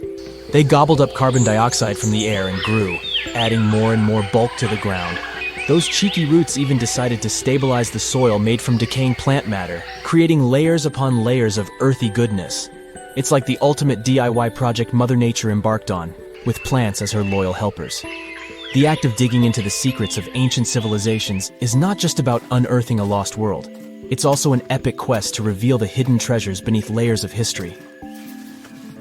But how do archaeologists know where to dig in the first place? If everything is covered in layers upon layers of sediments, debris, and plant roots, they must have some sort of system they rely on before embarking on a new project, right? For starters, they're not always the ones suggesting an archaeological dig in a certain location. Let me explain. Let's say you're a contractor and you want to build a new fancy apartment complex in your city. Some local legislations have certain requirements before your project can start, though. For instance, before anyone starts building on a piece of land, they might need to bring in specialists to check the soil. These clever folks can be archaeologists, geologists, or paleontologists, and they need to keep an eye on things during development. If any artifacts or ecofacts, fancy word for organic remnants, are discovered, these experts swoop in to excavate and study them. But what about sites that have nothing to do with bulldozers and yellow hats? Archaeologists have more than one trick up their sleeves when it comes to locating ancient hotspots. They dive deep into historic records with a healthy dose of detective work. By sniffing out old documents and maps, They can piece together the puzzle of human activity in a specific area. If a site has been visited before, it's even better. Finding records of past excavations or historical accounts can give archaeologists lots of information on where to continue their treasure hunt. Before archaeologists start swinging their shovels, they engage in a bit of a visual scan mission. Armed with a grid system, they'll stroll around the site, keeping their eyes peeled for any artifacts that might be hiding just beneath the Earth's upper layer. From groundstone tools to historic glass and even ancient garbage dumps, yes, they're also valuable. These keen-eyed explorers can spot signs of human activity faster than most people. If they stumble upon midden soil, fancy term for a garbage dump, they know for sure that humans once called this place home. Archaeologists don't just rely on their trusty shovels, though. They have an arsenal of gadgets to aid in their search for hidden wonders. Geophysical tools are like their secret weapons. Take the resistivity meter, for example. This clever contraption measures the electrical component of the soil and any buried features or artifacts. A buried wall, for instance, will create a different resistivity reading than the surrounding soil. Magnetometers and ground-penetrating radar work in similar ways, showcasing potential hints of ancient treasures in the soil.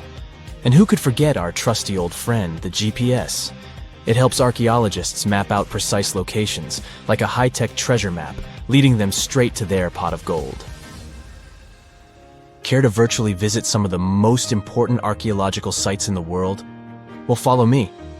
In the United Kingdom, for instance, you'll find this interesting place called Stonehenge. It's one of many henges scattered around, but this one really takes the cake. Picture this: massive ancient stones standing tall and proud, arranged in a funky outer ring and an inner horseshoe, with some smaller stones thrown in for good measure. And guess what? These amazing stones have been around for over 5,000 years. Talk about a serious case of rock-solid longevity. Now, here's where it gets interesting. According to local folklore, the legendary wizard Merlin whipped out his magic wand and poof! He teleported these massive stones all the way from Ireland. Apparently, some giants had assembled them there, but Merlin decided they would look much better at their new location. Others think it's just the ruined remains of an old Roman spiritual edifice. These amazing structures were built by our Bronze Age ancestors. With their simple tools and limited tech, they managed to create this monumental masterpiece. Impressive, right? Unfortunately, there's still so much we don't know about this area. Stonehenge's initial purpose remains a mystery to this day. Sure, there are lots of theories, but scientists have yet to agree on the subject. However, we do know that it's perfectly aligned to catch the sunrise during the summer and winter solstices. The ancient city of Pompeii is an equally amazing archaeological site.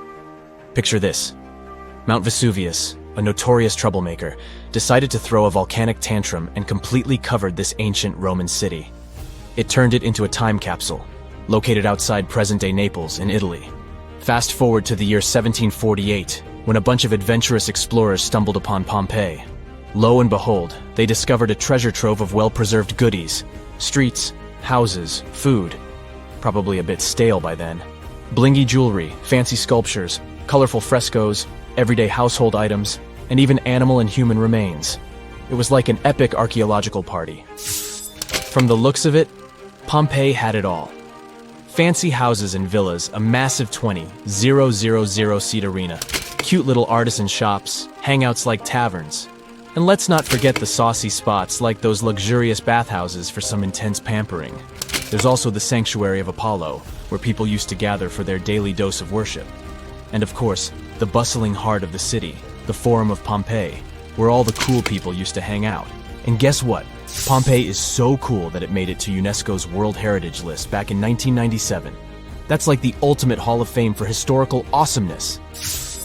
It also includes many other famous buildings and sites, like the Taj Mahal in India and the Acropolis of Athens in Greece. Researchers have found almost 1,000 previously hidden Maya settlements in the tropical lowlands of what is now northern Guatemala. They did it with LiDAR, light detection and ranging lasers, which they used to scan areas from the air. The region we're talking about is pretty vast. All those structures and buildings they saw over there stretch across about 650 square miles. And these spots were supposedly occupied thousands of years ago. It seems all these structures were pretty densely packed, so people lived close to each other. They had at least 417 ancient villages, towns, and cities where they could identify boundaries. These structures and buildings were actually a part of a state that looked like a kingdom. Some of these settlements were built as sports courts, civic, ceremonial, and religious centers, and residential homes. There were also massive palaces, platforms, dams, pyramids, and causeways across that area. People who lived there also had reservoirs where they collected water. So, they needed the power to organize thousands of specialists and workers. And they also needed many skilled people to build such structures without the technologies we have today. They needed lime producers, architects, mortar and quarry specialists, lithic technicians, those who took care of legal enforcement, and other important roles to establish the true community. This cool laser scanning system researchers used while exploring this area can even penetrate very dense ecosystems and vegetation. The light bounces off different surfaces and then creates a digitally reconstructed map. This map is based on how much time it takes for the pulses to get back to a receiver. So, with this laser system, they discovered there were also lowlands for agriculture. So why exactly did the Maya settle in this region? It was a specific area. Plus, it was hard to build such an amazing kingdom in a tropical rainforest climate. Back in the old times, ancient peoples had mostly inhabited areas in drier climates. Over there, they would build water resources, which were some sort of the basis of society and a source of life. An example of this is Teotihuacan of Highland Mexico, although they did have a couple of navigable rivers they could use for transport and trade. But these rainforest areas had their advantages too. The Maya used natural resources like limestone, which was their primary building material, salt, and the volcanic rock obsidian, which they used for different tools. Also, they managed to find enough dry land to live and build homes there. The lowlands were seasonal swamps called bajos, and they were perfect for agriculture because of the fertile soil. Generally, the Maya built settlements that could endure rainy periods too. They were ready for different circumstances, including flood and drought, which is something you could see in how they built houses. Their architecture was also one piece of evidence that showed their community was like a centralized kingdom-like state, which shows they stuck together through tough times. The Mayan Empire was very powerful, and it reached its peak about the 6th century CE. They were excellent at pottery, agriculture, writing, mathematics, and calendars. They were the ones who created complex calendar systems, such as the calendar round, which is based on 365 days. Although some believe the Mayan calendar predicted December 21st, 2012 would be the end of the world, it was just a coincidence with the end of a certain full cycle. They would call it the long count calendar, and it lasts 5,125 years. The Mayan people left behind an impressive amount of astonishing architecture and symbolic artwork. Most of their stone cities ended up abandoned by 900 CE. No one still knows why the Mayan civilization in that area collapsed, although there are some theories. Some think that by the 9th century, these people had exhausted the resources around them to the point that they could no longer feed and sustain such a big population. Others believe some city-states didn't get along that well, so they broke down the traditional system of power they used to have. Some say it was all because of a very long period of drought. It could be a combination of all these factors, though. But one Mayan city, located on an island, even survived until the 17th century. It was long after the rest of the Mayan civilizations had been destroyed or abandoned. If you're a traveler, you might know the town by its modern name, Flores. Scientists believe about 2,000 people lived there. The earliest Maya people were farmers. They cultivated crops like beans, squash, corn, and cassava. As they had many interesting ingredients, they created hundreds of cool recipes. Many of those are still present even today. For example, in modern Mexican cooking. And especially popular are papayas, cacao, avocados, squash, pineapples, chili peppers, beans, and so on. even though the Maya mostly practiced a kind of primitive type of slash-and-burn agriculture.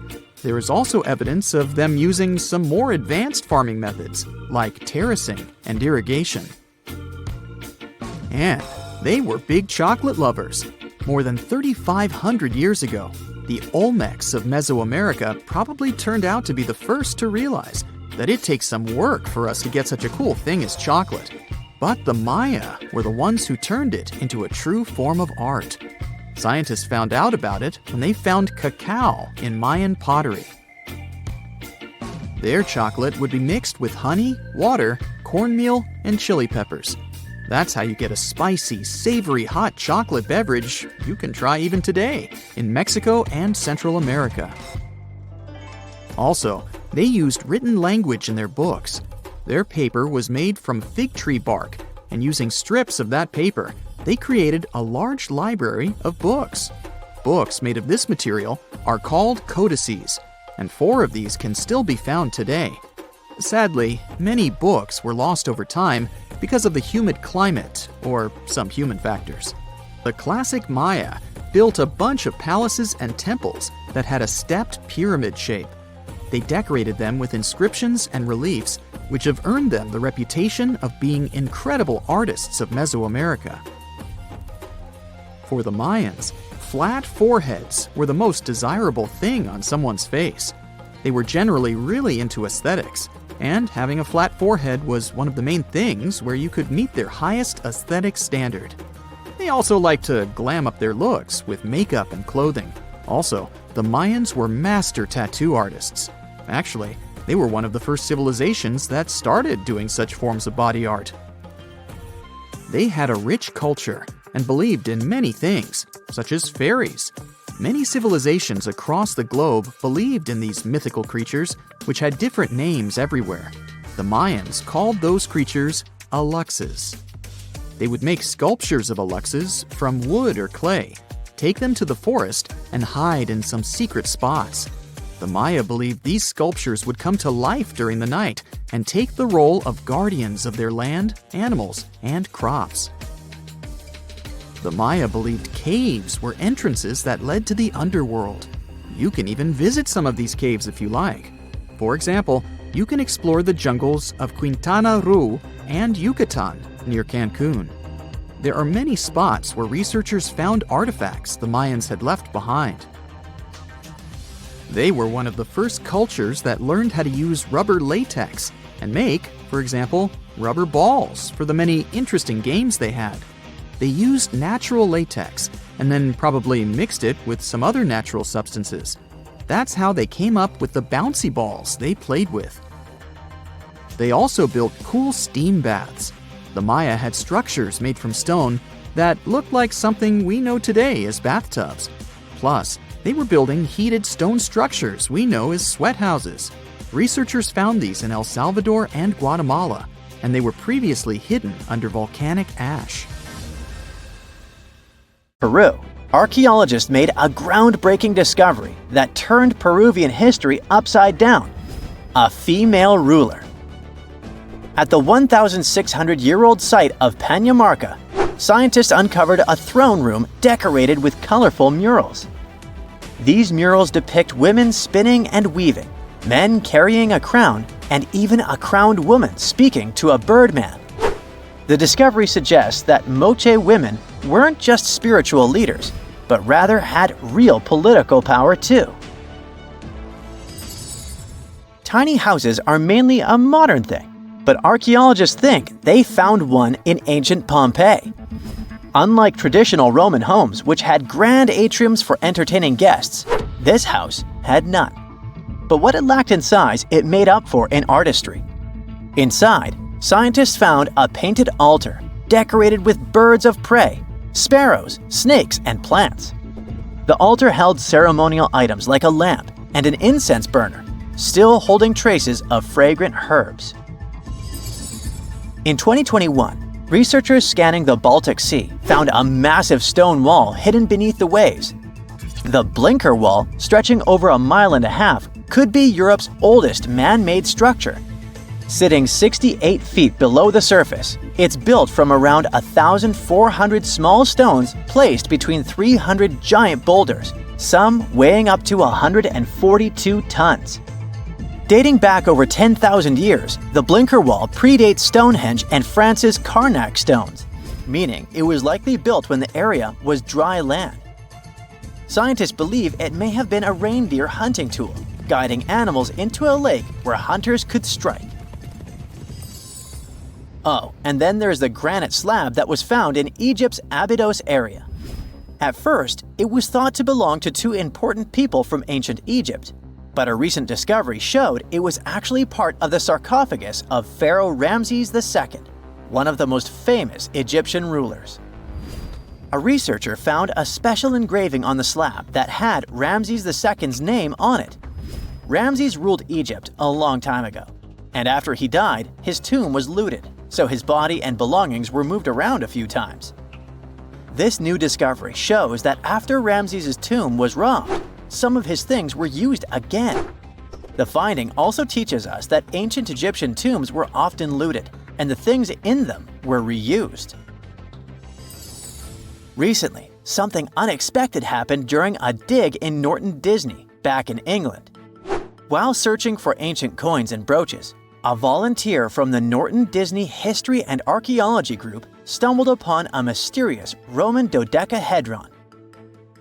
This small hollow object, made of copper alloy with 12 pentagonal sides, was buried for 1,700 years, but was surprisingly well preserved. Though over 30 of these strange objects have been found in the UK, no one knows for sure what they were used for. Some think they might have been measuring tools or calendars, while others believe they were used for rituals. The Norton Disney Group thinks these dodecahedra were likely symbols for religious ceremonies, as many show no signs of wear from daily use. Hey, how do you feel about taking a trip back in time? We're diving into the history of the Amazon forest to unravel the mystery of its lost cities. Grab your bug spray and hop on. The Amazon forest is the world's largest rainforest. The environment there can be extremely challenging for human life. Yet, the legend goes that the Amazon has been home to sprawling settlements rich in unmeasurable wealth. Could that really be true? Or is that none other than a figment of our collective imagination? The legend of El Dorado might be the myth that started this whole thing. As European explorers began their excavations in American lands back in the 1500s, word got out of an Amazonian civilization that used to paint their leader in gold as an offering to higher powers. The legend of El Hombre Dorado, aka the Golden Man, began to quickly spread around Europe. Explorers got excited at the possibility of finding an infinite amount of gold somewhere deep within the Latin American jungle. And as you can imagine, expeditions to the continent began to multiply with each passing year. It didn't take long before explorers found this civilization. They were known as the Muisca people and were located in Colombia, near Lake Gudavia. The Muisca people had a tradition of painting their leader, aka the Zipa, from head to toe in gold. In a ceremonial gesture, the Zipa would swim into the river, spreading gold dust all over the lake. For the Muisca, this was their way of acknowledging and thanking the higher powers of the universe they believed in. When European explorers heard and witnessed this practice, they were amazed. For them, gold was used solely for commercial purposes as their main currency for trade. This made them think that the Muisca people must have stacks and stacks of gold hidden somewhere in the jungle for them to use it so abundantly. Well, that's how the legend of El Dorado was born. What was once the practice of El Hombre Dorado traveled on word of mouth until it became El Dorado, a fictional city that was most likely to hide piles of gold. The hunt for this city led Europeans to spend large amounts of money to scour the Amazon forest. Unfortunately, all of their expeditions came back empty-handed. That is, if they ever came back at all. Now, jump to the beginning of the 1900s. In England, the Royal Geographic Society, a prestigious British institution, was looking for somebody willing to travel down to Latin America to trace the border between Brazil and Bolivia. More specifically, the part of the border that is nestled deep within the Amazon rainforest. One Sir Percy Fawcett was a Latin American aficionado, and he gladly volunteered to do the job. Oh, it's important to note that the Amazon forest is virtually the size of the continental USA. It sprawls across 8 countries, including Brazil, Peru, and Bolivia. And trust me, getting around is no easy feat. The jungle is covered in dense vegetation, and in addition to that, it's home to insane predators such as anaconda snakes, panthers, crocodiles, piranhas, and so on. But despite all that, Fawcett was very successful in his mapping adventure and seemed to be wanting to come back more. Back in England, Fawcett would scour diaries from other explorers hoping to learn more about the ancient Amazonian civilizations. He would read about the Incas and the Mayans and the great empires they built. He believed that if the Incas were capable of building empires that stretched over 2 million square miles, this could mean that other Amazonian civilizations could have thrived there too. During his research, Fawcett came across a report from a 16th century explorer. The report told of a city deep within the Amazon forest that held unimaginable quantities of minerals. A town that stretched for 15 miles without any space from a house to house. This report fueled Fawcett's imagination to a new extreme. From then on, he became obsessed with finding what he called the lost city of Z. Over years, Fawcett searched the Amazon forest, usually looking for stone ruins that could possibly indicate human settlements. On his later expeditions, he focused on exploring the state of Mato Grosso in central Brazil. He would travel from Europe and into the lower region of the Xingu River. The trip to the Xingu would take him around 14 days on foot. Then, he would set sail in small wooden boats accompanied by local indigenous leaders that knew the region better than anyone. How he communicated with the indigenous population is still a mystery, since they only spoke in local dialects. Some scientists believe that this could have been the real reason why he never found the city. They believed he wasn't able to communicate what exactly he was looking for. And this was not his greatest difficulty. As we've said before, Amazon is not a kind place for its visitors. In his diaries, Fawcett tells of encounters with a 60-foot-long anaconda, which he bravely survived. He writes of endless sleepless nights and waking up with his hands and feet swollen from mosquito bites. Some of his peers said he was invincible and tireless, but the day came during his 8th expedition when he didn't make it back home. Fawcett disappeared without leaving any trace behind. Some even suspect that he was close to reaching his lifelong goal. On the day of his disappearance, he sent an optimistic letter to his wife saying there was nothing to fear, and that he was setting out on a certain final search.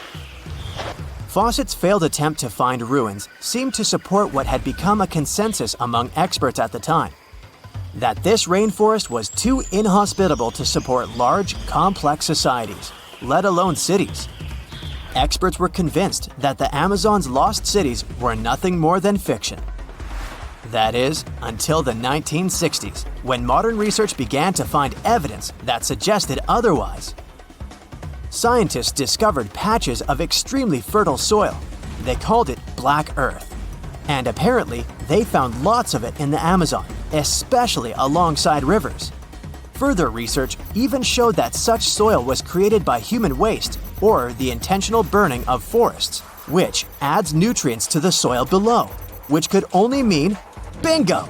The discovery of Black Earth was the evidence that large-scale agriculture was possible and probably did exist amidst the Amazon, confirming that settlements could have formed there after all. In the 1990s, along the Xingu River in Brazil, a team of archaeologists from the University of Florida made a remarkable discovery. Working alongside local indigenous people, they found very long ditches. After mapping them, they realized that these ditches were a sign of a big settlement. They were remnants of carefully designed walls centered around a plaza. Some were roads that led to more settlements, In fact, just this part of the Amazon, about the size of New Jersey, was once a network of dozens of settlements that experts believe could have been home to at least 50,000 people between 1250 and 1650 CE. Other discoveries were possible thanks to LiDAR imaging, a type of technology that allows researchers to take satellite pictures of the forest's ground without having to step inside of it. A network of trenches in Acre, Brazil, dates back to 200 to 1200 CE. These suggest settlements that could have supported 60,000 people. Other images from near the Xingu River suggest cities that could have housed about 50 million people. These were the lost cities of the Amazon. Believe it or not, these images suggest that Fawcett was very close to a major discovery. He was looking for the ruins in the right place, but he was looking for the wrong thing. Unlike cities such as Cusco, which used stone as their primary material, Amazonian settlements used wood and earth to build their cities. These materials are highly deteriorating and probably decomposed over time. Finding them required a bit more technology than what Fawcett had available at his time. In February 1961, 3 adventurous rock lovers were searching for geodes near Olancha, California. They took one of their findings home and studied it because it looked pretty unusual. They managed to cut through the matrix and discovered something unexpected inside. Instead of the usual mineral formations, it had a cylindrical object resembling porcelain inside. There was a metal shaft at its center, and around it, a hexagonal sheath made of copper and some unidentified substance. Its discoverers were hoping they had found an example of some unknown technology from 500,000 years ago. It could be proof that there was a hyper-advanced ancient civilization like Atlantis, or that time travel was real. Maybe someone came all the way from the future and accidentally dropped the item. Or maybe some intelligent extraterrestrial beings brought it when visiting Earth. If any of these theories were true, it would mean that scientists have to completely rewrite all human history as we know it. But not everyone shared the excitement, and truth seekers and alternative archaeology circles were trying to solve the mystery of the so-called Koso artifact until the late 90s with theories and debates. Then a group of skeptics took images and x-rays of the discovery and showed them to spark plug collectors. They have identified the artifact as a spark plug with corroded metal components from the 1920s and not ancient technology at all. Almost 20 years later, one of the co-discoverers of the artifact agreed to take it for inspection at the University of Washington. They officially confirmed it was a 1920s-era champion spark plug. And the stone matrix containing the artifact wasn't a geode, but a concretion. Those can form because of natural processes over decades or years, but not millennia. The Koso artifact is a good example of an out-of-place artifact, which is a thing in pseudo-archaeology. It's something found in a place or time where it shouldn't logically be. These artifacts seem too advanced for the time period they're found in. They could also mean human activity existed when humans weren't supposed to be around. The Baghdad Battery is another example of such an artifact. It was found in the 1930s by a German archaeologist and consists of a clay jar, a copper cylinder, and an iron rod going through the jar's stopper. Its top, which was broken off, probably had been sealed with asphalt. Its discoverer noticed that it had 2 different metals and possibly an electrolyte, which are key components of a battery. There are no ancient writings to support this theory, but when scientists ran tests and filled it with an ionic solution like vinegar or wine, it showed that it could conduct electricity. If it really was a battery from 2,000 years ago, it might have been used in ancient medical practices, or even embedded in statues to make it look like they were buzzing to impress people. Kionich, who found it, believed it was used for electroplating, a process for coating metals. Even if it was used as a battery, the Baghdad artifact could only produce a small amount of energy, around 1 volt of electricity. So, some people believe it was used as a storage container for sacred scrolls. Back in the 1930s, a couple stumbled upon something strange while walking along Red Creek in London, Texas. It was a piece of wood sticking out of what looked like an ancient rock formation. Around a decade later, their son, who was really curious to find out its secret, decided to crack open the rock and found a surprisingly modern hammer inside. This discovery caught the attention of Carl Bau, a young Earth creationist who claimed the rock surrounding the hammer dated back to the Cretaceous period. He saw it as evidence against evolutionary theory. After some investigation, scientists proved that the rock was not as ancient as it seemed. Geological processes have just encased the modern hammer over time, so it wasn't evidence of humans coexisting with dinosaurs like the Flintstones, as some hoped. It was just a case of a miner dropping his hammer centuries ago and nature doing its thing. A Chinese archaeologist supposedly stumbled upon some caves that seemed to serve as a burial ground for small beings with big, oval heads. Alongside these remains, there was rock art depicting figures with round helmets, the sun, the moon, the earth, and stars connected by groups of pea-sized dots. They also found over 700 mysterious stone discs etched with spiral grooves. Things got even weirder when these discs were sent to a Chinese professor who claimed the grooves were actually written characters. According to his translation, the discs told the tale of Dropa visitors from another planet who had crashed their spaceship on Earth about 12,000 years ago and had tried to live among us until they were hunted down by locals. But there's no concrete evidence that any of this actually happened. The story was first published back in the 1960s in a couple of articles, but it all seemed a bit fishy.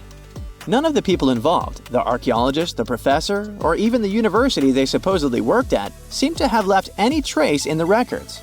And while there is a group in Tibet called the Dropka, they're fully human, not extraterrestrial visitors, and there's no solid proof that the Dropa Stones exist at all.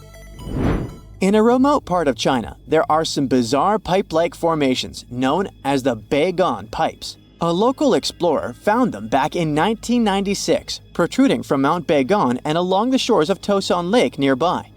Some people thought they were the work of ancient guests from other planets. When samples of the pipe material were tested, they contained mostly common minerals, but there was a mysterious 8% of unknown stuff. Special testing revealed that these pipes had been there before humans. Chinese geologists later visited the site and suggested that these pipes were formed naturally over time. It could be sediment piling up in the fissures in the earth, or even fossilized tree roots from the area's lush past, but it's not certain. There's a mysterious terracotta head in Mexico with a hard-to-pronounce name, discovered back in the 1930s during a burial excavation. This head looked a lot like fancy Roman statues, so it wasn't clear what it was doing in Mexico. For some reason, the discoverer kept it secret for several decades. The head was found in a pyramid with 3 floors about 40 miles from Mexico City, alongside gold, copper, and pottery.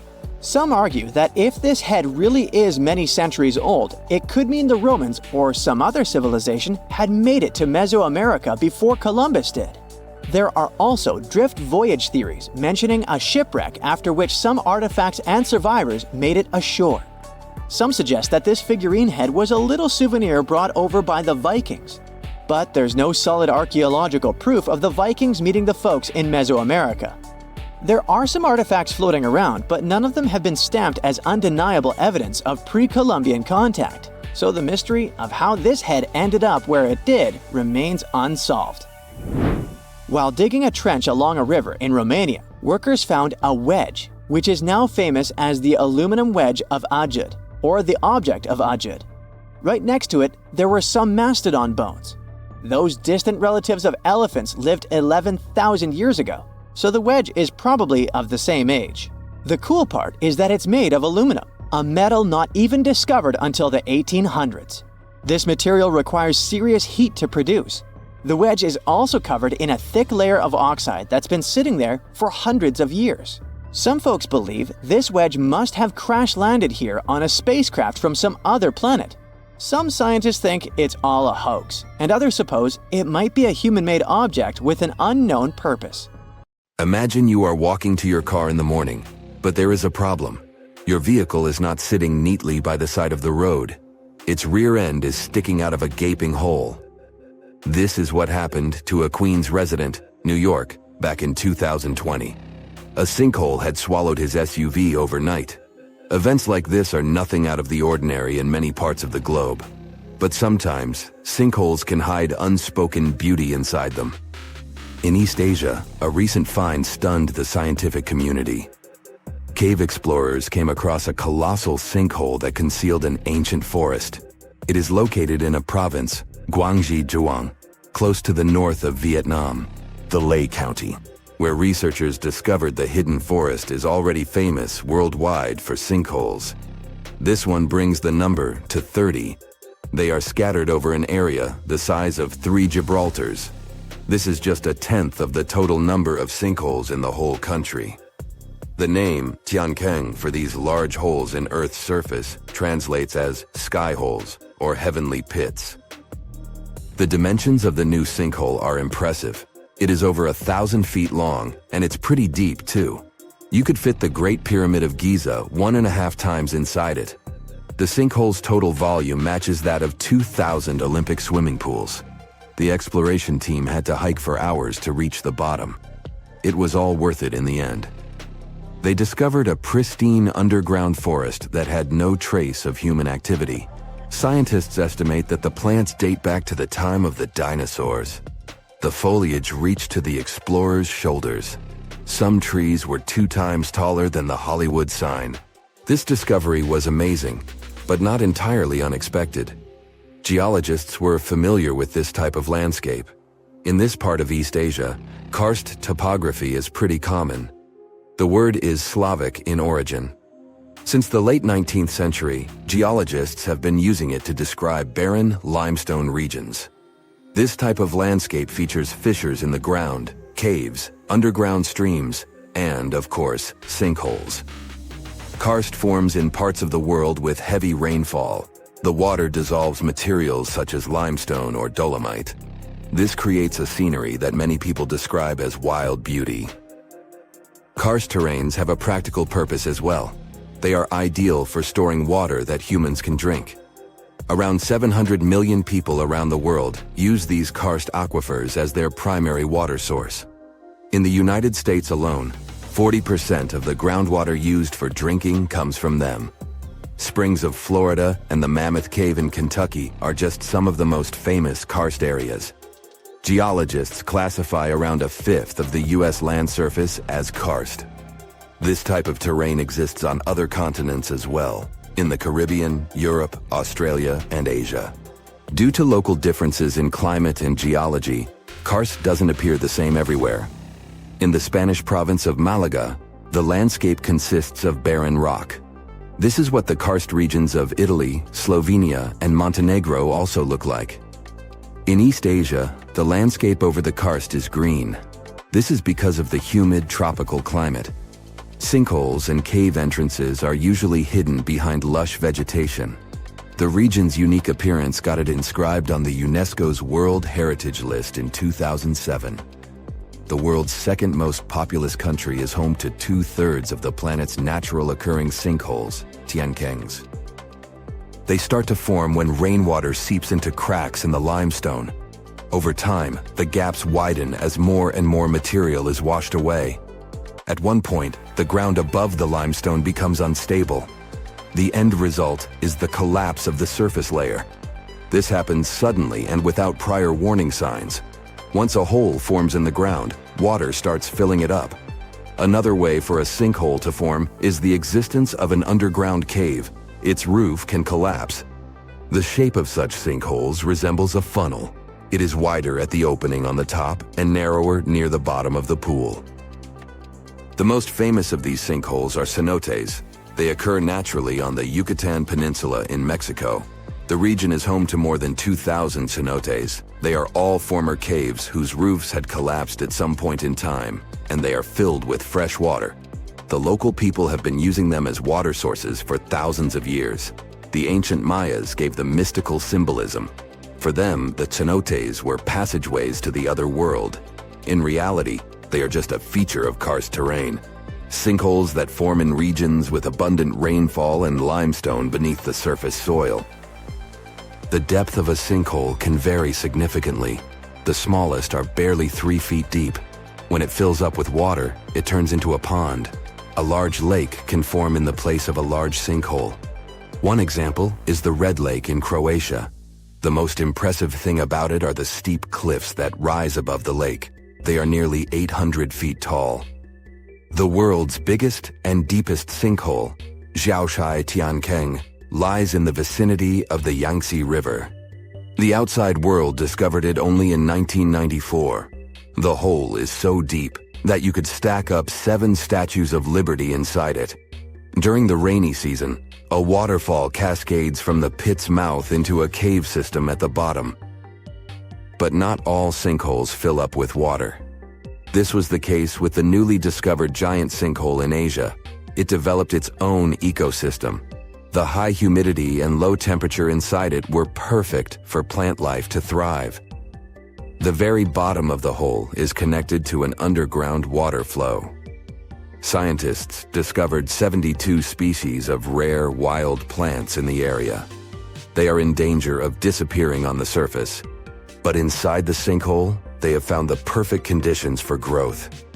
The enormous opening in the ground is essentially a wildlife refuge. This was confirmed in 2021. That's when biologists discovered 2 species in the Yunnan province that they previously thought had gone extinct. Who knows what other animal and plant species are still hiding in there? Exploring these underground cave systems can be quite dangerous. They are often home to venomous snakes and mosquitoes. Even descending into a sinkhole is perilous. The cliffs are steep and stones are often very sharp. That's why the exploration of sinkholes in Asia is going slower than research would like. The sinkholes I've mentioned so far have all formed naturally. Erosion is the main process behind their creation. But the ground can also open because of human activity. Everything from a construction site to a leaking sewer pipe can cause the earth to give way. Sinkholes in urban areas pose a risk to infrastructure. One of the most famous examples of this happened in Japan in 2016. A busy street in downtown Fukuoka collapsed near the main train station. The sinkhole severed power lines and pipes that lay underground. Luckily, no one was injured. The diligent Japanese engineers repaired the damaged road section in just 48 hours. The biggest issue with sinkholes is that you never know when and where they are going to open. The best tool that geologists have for detecting underground cavities is ground-penetrating radar, GPR. It resembles a land mower. The operator goes up and down a troubled area to scan the ground underneath. The radar sends out impulses that detect any contrast between different materials. It feeds back this info in the form of a 2D or a 3D image. Once engineers detect a potential sinkhole, they use different techniques to stabilize the ground above it. The simplest method is called grouting. It involves filling the hole so it won't collapse. The most common materials are polyurethane foam and cement. The alternative is to lift a structure above the sinkhole. This technique is called underpinning.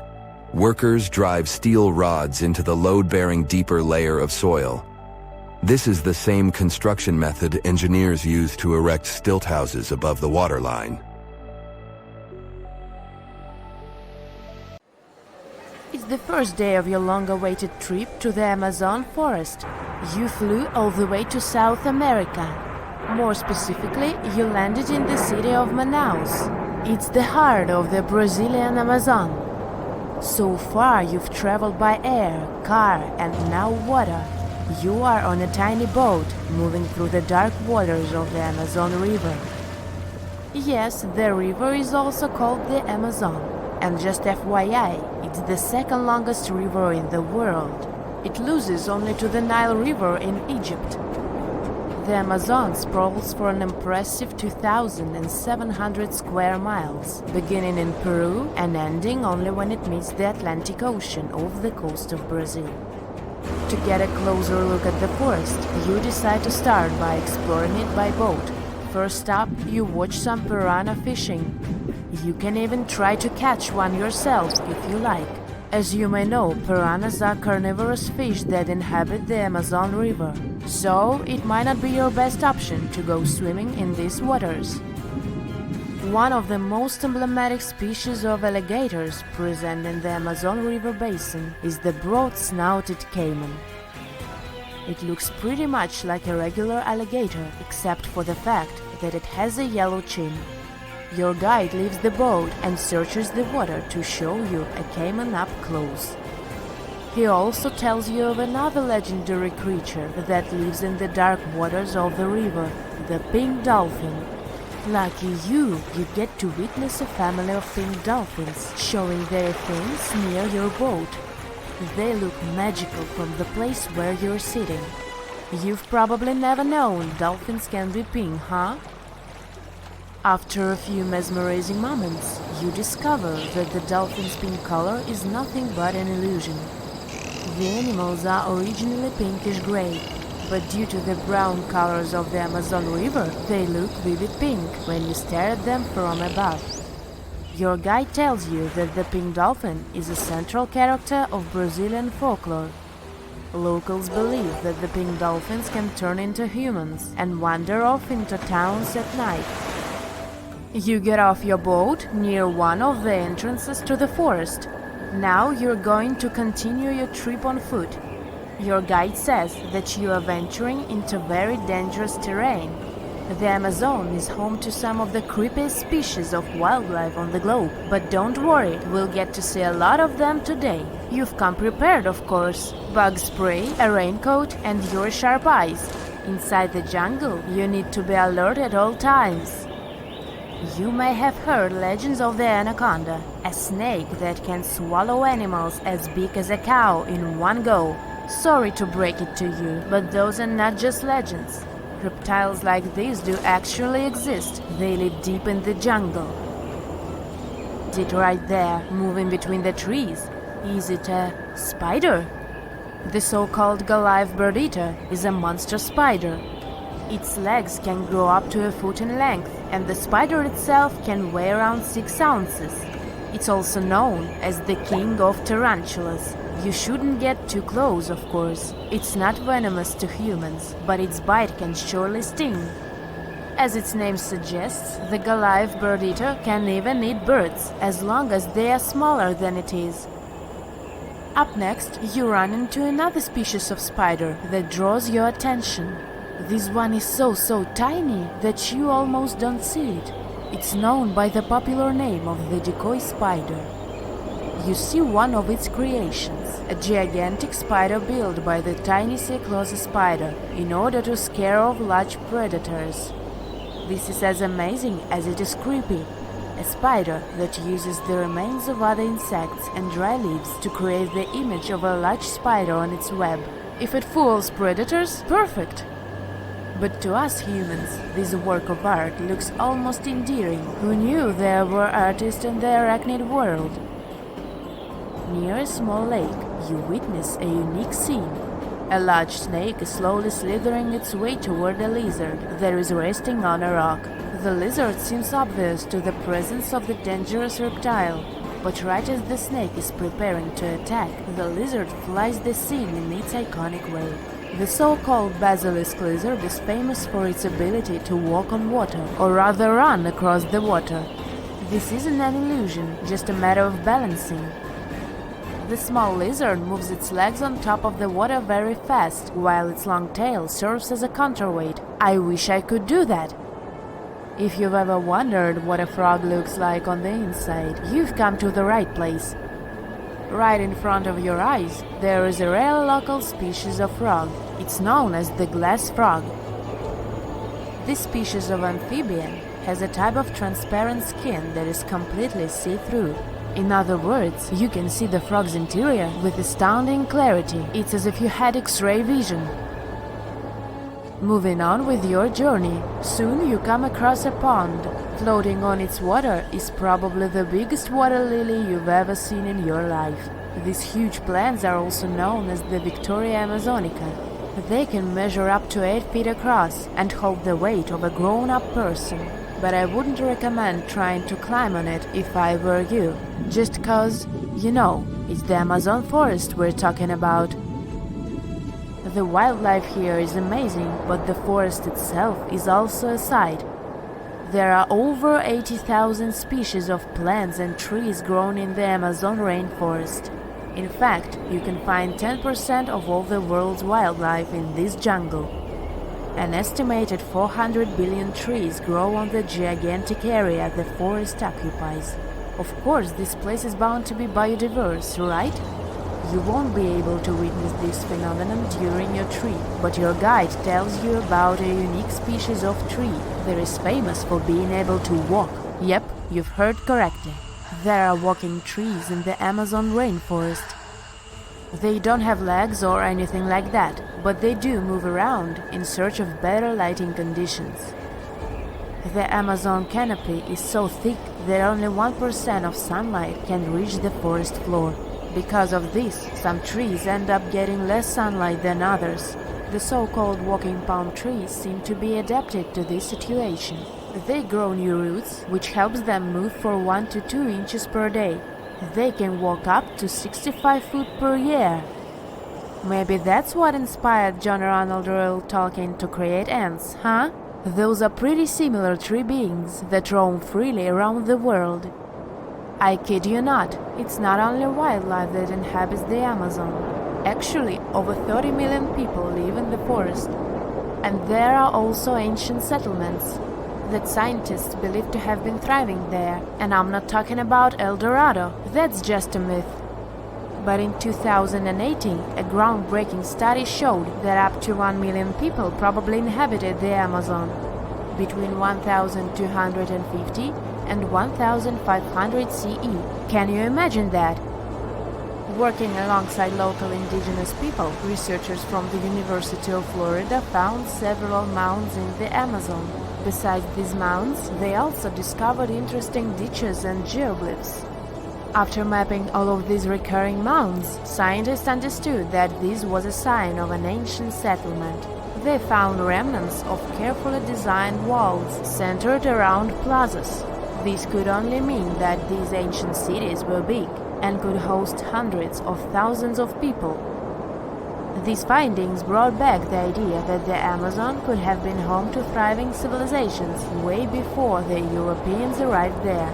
But rather than cities drenched in gold, they were simply well-developed agricultural societies.